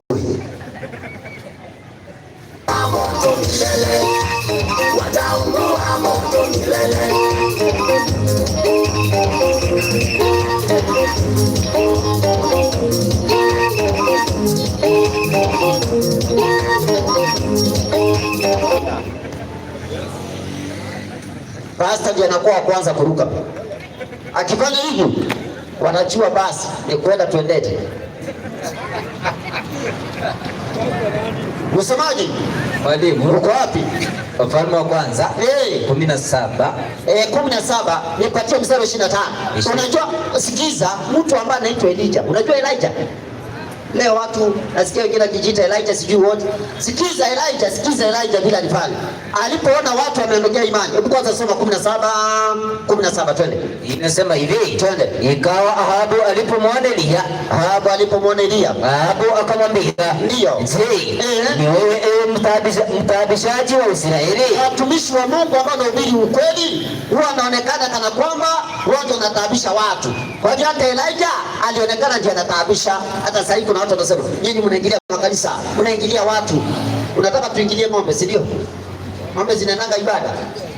Sema andiko msemaji. Inaendelea kusema hivi. Twende. Naye akajibu, si mimi niliwataabisha Israeli. Si mimi niliwataabisha Israeli, bali ni wewe na nyumba ya baba yako. Twende. Kwa kuwa mmeziacha amri za Bwana. Watu wameacha nini? Amri za Bwana. Watu wameacha nini? Amri za Bwana. Maliza. Nawe umewafuata Mabaali. Ibada hiyo ya Baali inafanyika aje? Soma 25. 25 inasema hivi. Twende. Elia akawaambia manabii wa Baali, jichagulieni ng'ombe mmoja. Kwa nini? Mkamtengeneze kwanza. Safi. Maana ninyi ndio wengi. Kumbe manabii wa Baali, manabii wa uongo ndio wanakuanga wengi. Maliza. Inaendelea kusema hivi. Twende. Mkalitie jina la Mungu wenu. Si bado anasema ni Mungu wao anaita. Naam. Hapa kuna mtu anasemanga si Mungu anaita? Hapana. Ongelesha Mungu wako, ongelesha Mungu wako. Kila mtu ongea na Mungu wake, kila mtu ananipuka kama soda ya Coca-Cola. Urikaba, makatana mayandu. Unashangaa kila mtu katika hiyo kanisa ako na Mungu wake. Soma andiko. Inasema hivi. Safi. Wala msitie moto chini. Twende. Mkamtoe yule ng'ombe wakamtia yule ng'ombe waliopewa. Maana wakati walikuwa wanafanya ibada kwa njia ya kutoa kafara. Soma tusikie. Wakamtengeneza, alafu wakaliitia jina la Baali tangu asubuhi hata adhuhuri. Ati wakaliitia jina la Baali tangu asubuhi hata adhuhuri. Ibada hiyo inaanza asubuhi, inafika saa 6 saa 7. Ibada ya Mungu haifiki saa 6 saa 7, inaenda mpaka jioni. Kiona watu wanaenda ibada ya nusu ya masaa mawili, masaa matatu mpaka saa 6 saa 7 wamefunga kanisa, wameenda nyumbani. Wale ni wakora wa ibada. Ibada ifanywe hivyo ya Mungu inaenda mpaka jioni. Soma andiko. Inasema hivi. Twende. Wakisema, Baali utusikie. Ndio. Lakini hapakuwa na sauti wala aliyejibu. Safi. Nao wakarukaruka juu ya madhabahu. Ati. Nao wakarukaruka juu ya madhabahu. Ati. Nao wakarukaruka juu ya madhabahu. Ati. Nao wakarukaruka juu ya madhabahu. Ndio maana leo kanisani unasikia kuna kuruka kwa ajabu. Ruka. Wakarukaruka juu ya madhabahu aliyofanya. Wakarukaruka juu ya madhabahu aliyofanya. Angalia. Ibada za kurukaruka si ibada ya Mungu. Ni roho tatu za uchafu. Hakuna watu wa Mungu wameirukaruka katika kanisa ama katika nyumba ya ibada ama katika ibada. Kama mnaandiko kama hiyo, watu wa Mungu wameirukaruka kwa ibada, leteni. Kuna mwenye ako nani? Leta saa hii, tuko hapa. Twende saa hii. Leta. Kuja hapa peana andiko ya kwamba watu wa Mungu katika ibada wameirukaruka. Unaona? Angalia nyimbo za Mungu zinafaa kuimbwa hivi. nyimbo ambazo zimetulia, hazina vituko.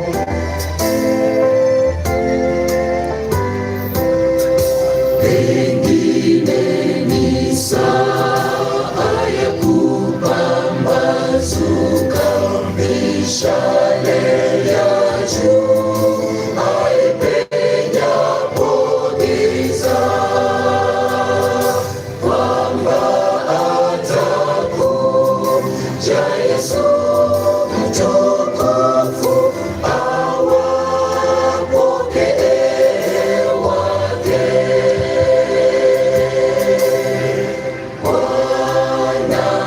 Nyimbo za Mungu zinafaa kuimbwa, nyimbo ambazo zimetulia, nyimbo ambazo hata malaika wanaweza shuka waimbe na nyinyi. Unataka kuniambia malaika ati wako hapo wamekuja kuwatembelea kanisani ati wako na pamoja na nyinyi alafu wanafanya wewe? Nyimbo za Mungu zinaimbwa hivi hivi, tena kuonyesha samani hivi.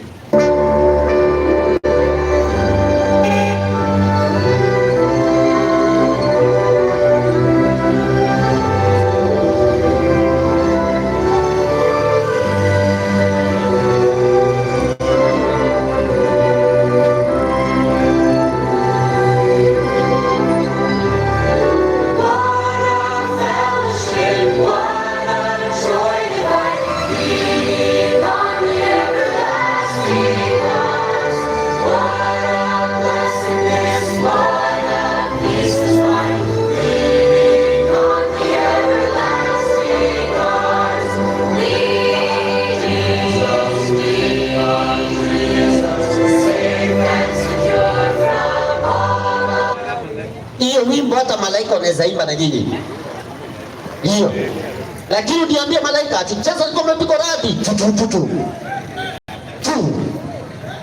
tu shetani huko mbinguni alijileta nyokonyoko. We, hizo ni vituko ambazo watu wameleta kwa makanisa. Ati kule kuna soda, kule nyama choma, kule kachumbari. Nani alikwambia mbinguni kuna soda na nyama choma? Biblia inasema katika mbingu mpya na nchi mpya hata simba atakula nyasi, hata mtoto atacheza na nyoka na hata muuma. Lakini utuambia ati mbinguni kuna nyama choma. Uongo hiyo. Hiyo ni wimbo ya uongo unaimba kanisani. Eti kule nyama choma, kule kuna soda, kule nyama choma, kule uongo. Hiyo ni uongo. Nyimbo za walevi unaimba kanisani, angalia, zinacheza kwa kanisa, zinacheza kwa kilabu. Angalia msomaji, sasa tunapiga hatua. Angalia, roho za mashetani ndizo zinafanya miujiza na zinarukaruka makanisani. Ukiona watu wanaruka makanisani, wanarukaruka, wako na roho za mashetani, roho ambazo zinafanya juu na fiora. Maana tabia ya kwanza ya chura ni kurukaruka. Tabia ya pili ya chura ni kupiga kelele kwa lugha ambayo ieleweki. Unaweza eleza chura anasema nini? Hapana. Na tena wako na kelele. Chura wawili wanaweza fanya usilale wakitoa sauti. Unasikia? Yaani wanafanya usilale. Chura wako na kelele. Ndio makanisa unapata kanisa iko na watu wawili ama watatu na wanaweka kibao kazuia usione wangapi wako ndani. Lakini ile kelele wako nayo na kinanda. We, unafikiri watu 100 wako huko ndani? Kuna kucheza we, kuna wanasema kuna kucheza kwa ajabu. Angalia msomaji, wanapiga kelele. Ndio maana unaona shetani ameleta mambo ya kupiga kelele. Ndio haya.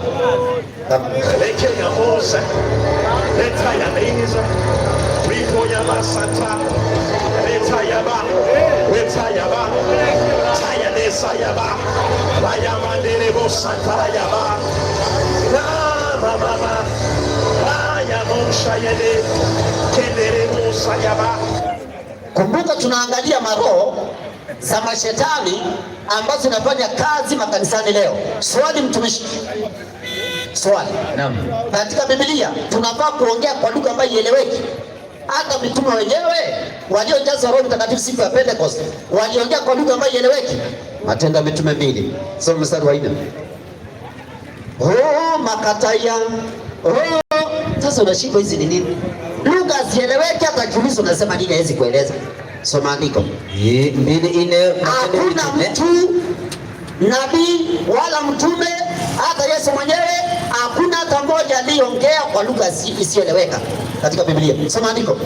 Biblia inasema hivi, naiseme wote wakajazwa Roho Mtakatifu. Mitume wa Yesu wote wakajazwa Roho Mtakatifu, wakaanza kusema kwa lugha nyingine. Hapana lugha ieleweki. Wakaanza kusema kwa lugha nyingine kama Roho alivyowajalia kutamka. Soma andiko. Inaendelea kusema hivi, aje, na walikuwako Yerusalemu Wayahudi wakikaa, ndio watu wataua, watu wa kila taifa chini ya mbingu. Safi. Basi sauti hii iliposikiwa, watu waliposikia sauti ya mitume, makutano walikutanika, wakashikwa na fadhaa, kwa kuwa kila mmoja wao aliwasikia wakisema kwa lugha yake mwenyewe. Kama Mkisii alikuwa pale, alisikia lugha gani? Kikisii. Kama Mkamba alikuwa pale, alisikia lugha gani? Kikamba.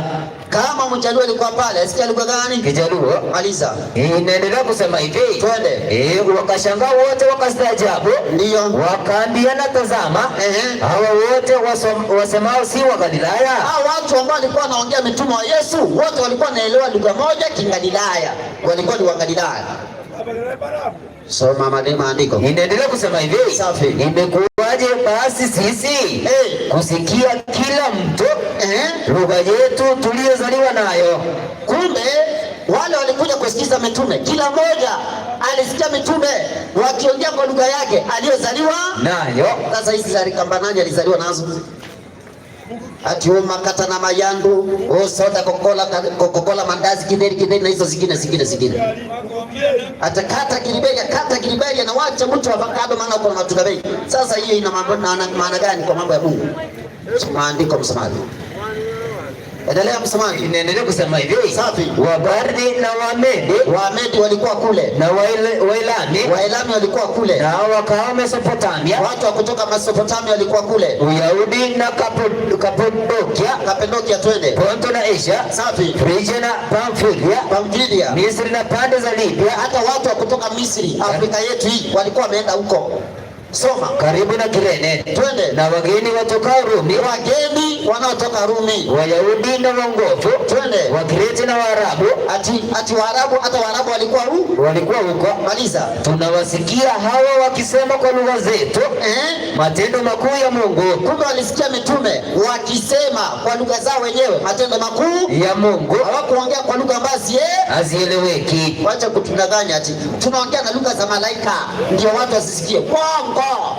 Mitume hawakuongea kwa lugha ambazo hazieleweki. Ni uongo hiyo.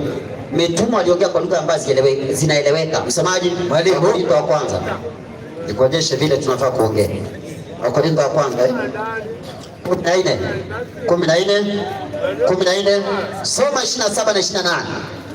Inasema hivi. Alafu kama uko na swali weka kiti ya maswali hapo. Kama uko na swali njoo hapo uulize.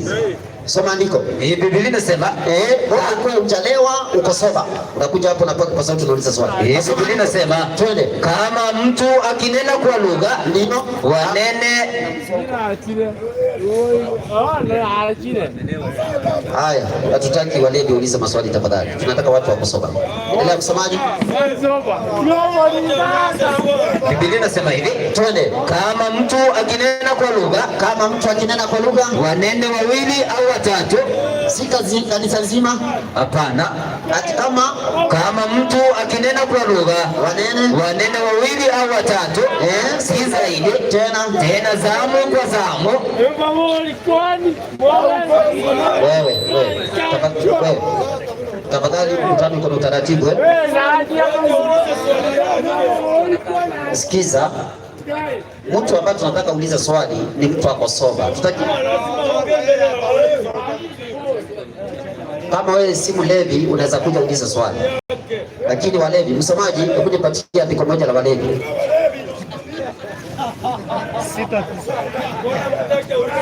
Nipatie Methali 20:1. Kwa nini tunakataza walevi? Uliza swali. Soma hiyo Methali 20:1 twende. Inasema hivi, twende. Mvinyo dhiaki. Mvinyo, si unaona hawa wako na dhiaka kabisa. Si unaona wako na dhiaka kabisa. Ati mvinyo ufanya nini? Dhiaki. Maliza. Kileo uleta ugomvi. Si unaona anagombana? Naam. Twende. Inaendelea kusema hivi, safi. Na akosaye kwa vitu hivyo ana nini? Hana hekima. Sasa hao wana akili. Biblia inasema mtu akiwa mlevi hana akili. Ndio maana bana hapa. Ndio tafadhali turoke hapa tafadhali. Tafadhali tokeni hapa. Tokeni hapa. Sikiza. Walevi hata wanaweza tu waende wapewe pesa waende wakakunywa wakuje kutufuruga. Hii mkutano iko na utaratibu na inajulikana serikali, tuko hapa kimakosa. Kwa hivyo tafadhali, ukiwa wewe ni mkosoka, njoo kwa kipaza sauti hapo, uliza swali, tuko tayari, uliza swali. Karibu rafiki, unaitwa nani? Ulizia hapo tu. Haya. Kwa hivyo hizi malugha zieleweki, asifai mbele za Mungu. Haya, karibu. Unaitwa nani kwanza? Majina naitwa Brian Mackenzie. Asante. Mimi naitwa Joel Ramutisia. Sasa karibu, uliza swali. Pastor. Naam. Nina swali. Biblia gani inasema ati kuomba riba shaka raka taka?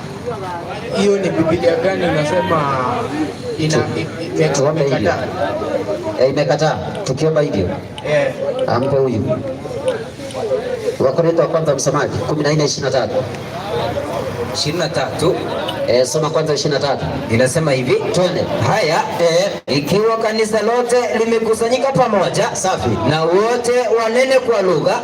Kwanza hebu rudi hapo, nitasoma hiyo. Rudi hapo juu. Mahali nasema kuna lugha nyingi lakini hakuna yenye ina maana.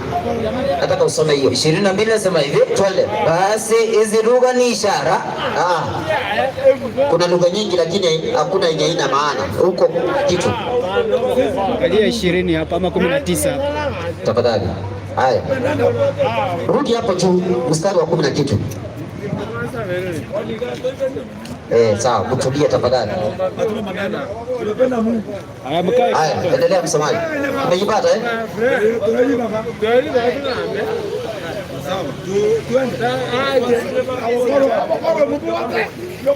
Haya, msomaji.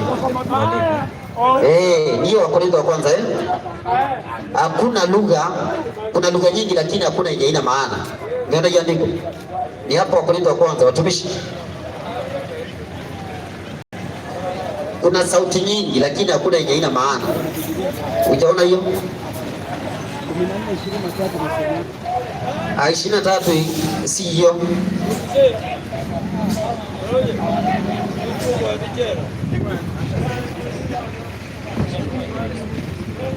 Kumi na tatu ama 11 hapo.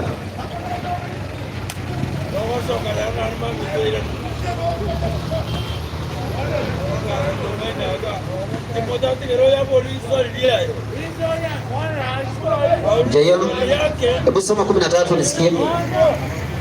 Kwa sababu yeye anenaye kwa lugha ndio na aombe apewe kufasiri. Ati mwenye anaomba kwa lugha apewe kufanya nini? Kufasiri. Endelea. Maana nikiomba kwa lugha ndio roho yangu huomba, ndio, lakini akili zangu hazina matunda. Hakuna matunda kwa hiyo akili. Haya, naomba nisome mstari 23 sasa. 23 nasema hivi, kwa hivyo mwenye anaomba ama anaongea kwa lugha apewe kufasiri. Mstari wa soma 10. 14:10 ndio. Wakorintho wa kwanza nasema hivi, nasemaje? Yamkini ziko sauti za namna nyingi duniani. Kuna sauti za namna nyingi duniani, wala hakuna moja isiyo na maana. Mpe kipaza sauti. Rikaba inamaanisha nini? Unajua? Ndio maana nimekuja hapa. Au jui hili inamaanisha, si ndio? Sawa, mpe kipaza sauti. Kwa maana nasikia mapasta wengi wanasema riba chakataka. Asante, barikiwa. Kwa hivyo hiyo sauti hakuna mwenye anaeleza inamaanisha nini? Namaanisha nini? Tuko pamoja eh? Naam. Na kwa sababu hiyo sasa Wakorintho wa kwanza hiyo 14 soma 27. 27 inasema hivi hadi 28. Kama mtu akinena kwa lugha, kama watu watanena kwa lugha, wanene wawili au watatu, si kanisa nzima, wawili au watatu, twende, si zaidi, tena zamu kwa zamu. Zamu kwa zamu inamaanisha in turns, yani huyu akiongea wengine wamenyamaza, huyu akimaliza huyu mwingine anaongea, huyu akimaliza huyu mwingine anaweka lugha nyingine, yani anatafsiri. Soma andiko. Na mmoja na afasiri. Kwa hiyo kama ni wawili, mmoja akiongea mwingine ndo kufasiri. Kama ni watatu, mmoja aongee mwingine aweke lugha nyingine, huyo mwingine afasiri. Maliza. Lakini asipokuwapo mwenye kufasiri, akikosekana wa kufasiri, wa kutafsiri kile ambacho unaongea, twende, na nyamaze katika kanisa. Wananyamaza leo? Hapana. Kwa hiyo hakuna mtu anafaa kuongea kwa lugha ambayo ieleweki ndani ya kanisa, na kama utaongea kuwe na mtu wa kufasiri, na kukosekana mtu wa kufasiri, nyamazeni kwa kanisa. Achia pale. Umeelewa hiyo? Ongea tu. Umeelewa? Haya, barikiwa. Kwa hiyo kuongea kwa lugha zieleweki ndani ya kanisa haikubaliki na maandiko. Unafaa kuongea lugha ambayo inafaa kutafsiriwa. Tuko pamoja eh? Pastor. Naam. Si wanasemanga ni Roho Mtakatifu amewaingia. Roho Mtakatifu anaingia mtu akaongea kwa lugha ieleweke. Sawa. Asante. Tafadhali msitusumbue, endeni huko msikize neno. Nimeshukuru, asante. Tafadhali. Asante, barikiwa. Nani mwingine ako na swali? Kama si mlevi kuja uliza swali, lakini kama ni mlevi tafadhali kuja kesho. Tafadhali. Tokeni hapa. Tafadhali toeni hapa. Unajua kama wewe ni mlevi tafadhali kuja kesho. Hakuna kuomba tafadhali. Kama umekunywa pombe kuja kesho.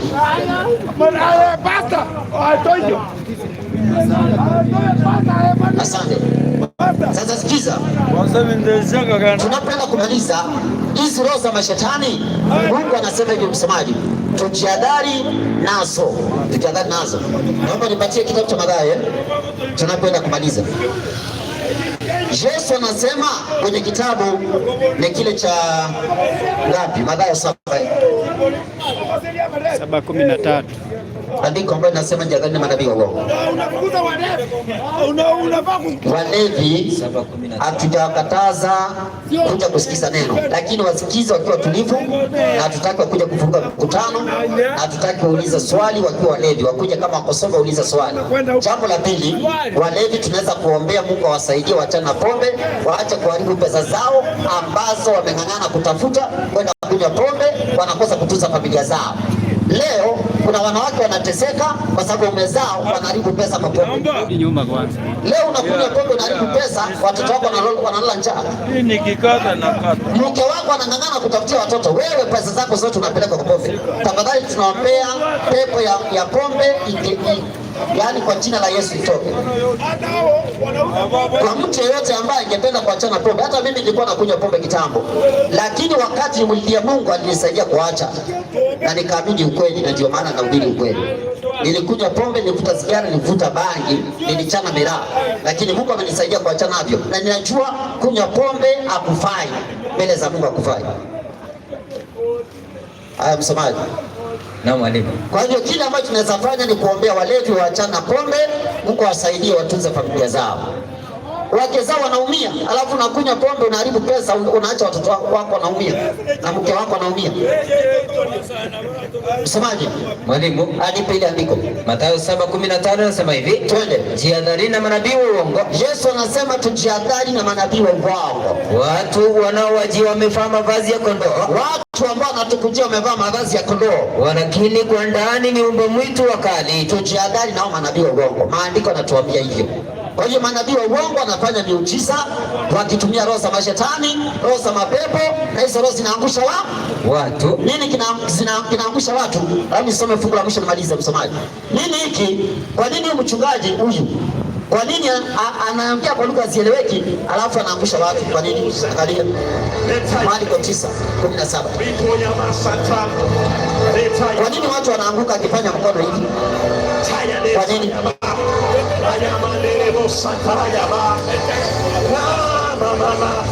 Ngoja kidogo. Wewe unaniambia muda umeisha eh? Hatari sana. Wacha niweke video moja. Nisomee hiyo. Naweka video moja nyingine. Moja. Nikuonyesha kitu. Marko 9:17. Nini kinaangusha watu makanisani leo? Biblia inasema hivi, twende. Mtu mmoja katika mkutano akamjibu Yesu, Mwalimu, nimemleta mwanangu kwako. Ana nini? Ana pepo bubu, na kila ampaga hapo ndio umboga chini. Nini kinaangusha watu makanisani leo? Ni pepo. Nini kinaangusha watu makanisani leo? Ni mapepo. Kwa hiyo Ezekiel anafanya maji hivi, watu wanangoga chini. Ni mapepo. Kwa hiyo Pastor Ezekiel anarushia watu mapepo. Pastor yote anafanya hivi, watu wanaanguka, anarusha mapepo. Hiyo ni mapepo. Na ndio na hata mchungaji mmoja wa SDA anaweza kufanya miujiza ya uongo akitumia mapepo. Wacha nikuonyeshe yeye. Ndio huyu. Huyu anaitwa Pastor Mangoti. Ndio hiyo hapa. Ndio hii. Angalia hapa. Pastor Japhet Mangoti. Ya miguu ya watoto. The power of ovary. Seventh-day Adventist. Ndio hilo logo yao. Sikia. Leo ni mwisho. Leo ni mwisho. Katika jina la Yesu Kristo. Mateso yote ya miguu. Toka.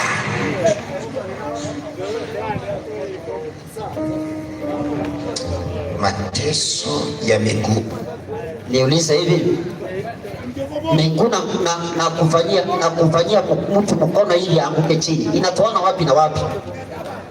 Kama umekula vibaya ukapatwa na arthritis, imegeuka kuwa ni mapepo. Huyu ni pastor wa SDA anafanya miujiza. Kanisa la SDA kule Nairobi naitwa Githurai SDA Church. Githurai. Angalia. Leo ni mwisho.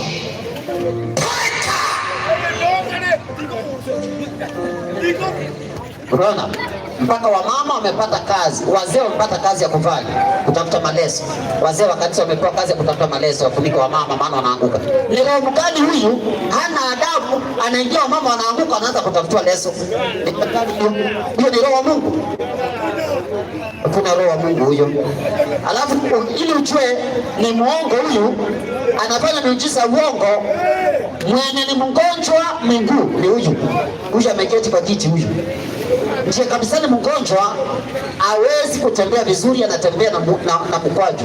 Lakini hao wengine wamejileta vizuri bila kuchechemea. Unaona? Kile kiko ni vile wako na uchungu kiasi ya miguu kwa sababu maybe ya arthritis, kukula vibaya. Sasa huyu anaendelea kuwaponya na kuwatoa mapepo. Kumbe anawarushia mapepo, wanaanguka. Anasema pepo ya miguu toka. Kuna tofauti gani na Pastor Ng'ang'a akiambia mtu ambaye ako na inaitwa nini, kisukari? Anamwambia pepo ya kisukari toka. Kisukari ni pepo. Kisukari ni pepo. Kisukari si pepo, ni ugonjwa wa mtindo wa maisha. Umekula vibaya, unapata na kisukari. Mateso ya miguu. Haya. Watoto wako wakapone, wakafungue. Ni Mungu unayetenda yasiyowezekana, na miguu yako ipone. Asante Yesu. So umeona, hajaombea huyo mama, ameombea wengine wote, akawaangusha wengine. Yule mama amesema hata nguza yeye, maana anajua huyo kweli ni mgonjwa ya ukweli. Hao wengine si wagonjwa ya ukweli. Ile ni serious case ile. Unaona? Na ukitaka kujua ni ukweli, si Pastor Ezekiel anataka kufanya miujiza. Umempelekea kiwete akarudi akitembea. Viwete ambao wanaponanga ni wao ndio walibeba akakuja na wao. Wewe thubutu bebe wako mpelekee yeye, uone kama atarudi amepona. Akikosa kupona anasema huna imani. Yaani ukose imani ubebe kiwete toa nyumbani kwako, upelekee yeye mahali anafanya miujiza na uko huna imani. Wajinga ndio waliwao, wanatapeliwa hata mchana na wachungaji wa uongo. Ndio maana kanisa ikikataa ukweli inaanza vituko za maroho ya uchafu ya kutoa mapepo ya uongo na kuangusha watu. Msemaji, Mwalimu, mimi wacha nimalize kwa njia hii ya kusema hivi. Naomba nipatie Ufunuo 18 mstari wa 4.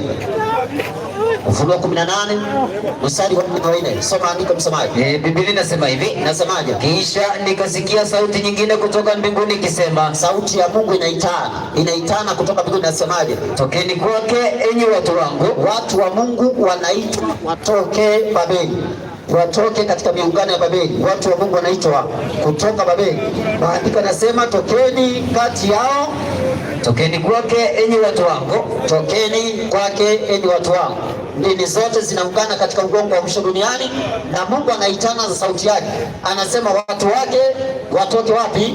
Babeli. Tokeni kwake enyi watu wangu. Watu wa Mungu wanaitwa watoke Babeli, watoke katika miungano ya makanisa na madhehebu ambayo yanaungana katika ugongo wa mwisho duniani na uasi wa mwisho duniani. Lakini ni wachache watakaosikia hiyo sauti, wengi ni upishi watakuwa naye. Mungu anakuita, na tumekuambia sisi huwa tunakusanyika ibada kila siku ya Sabato pale Sifa Academy, mahali ilikuwa inaitwa Bridge, pale mahali karibu na kanisa ya Katoliki pande nyingine ya chini. Kuna shule iko hapo inaitwa Sifa Academy, ilikuwa inaitwa Bridge. Tuko hapo kila siku ya Sabato tukifunza ukweli kwa ndani, na wale ambao wanaondokea uchuma malaika watatu tunawakemea kwa jina la Yesu. Rudini kwa uchuma malaika watatu, rudini kwa uchuma malaika watatu. Waachaneni na uongo wa madhehebu, tukubali ukweli kwa maandiko matakatifu.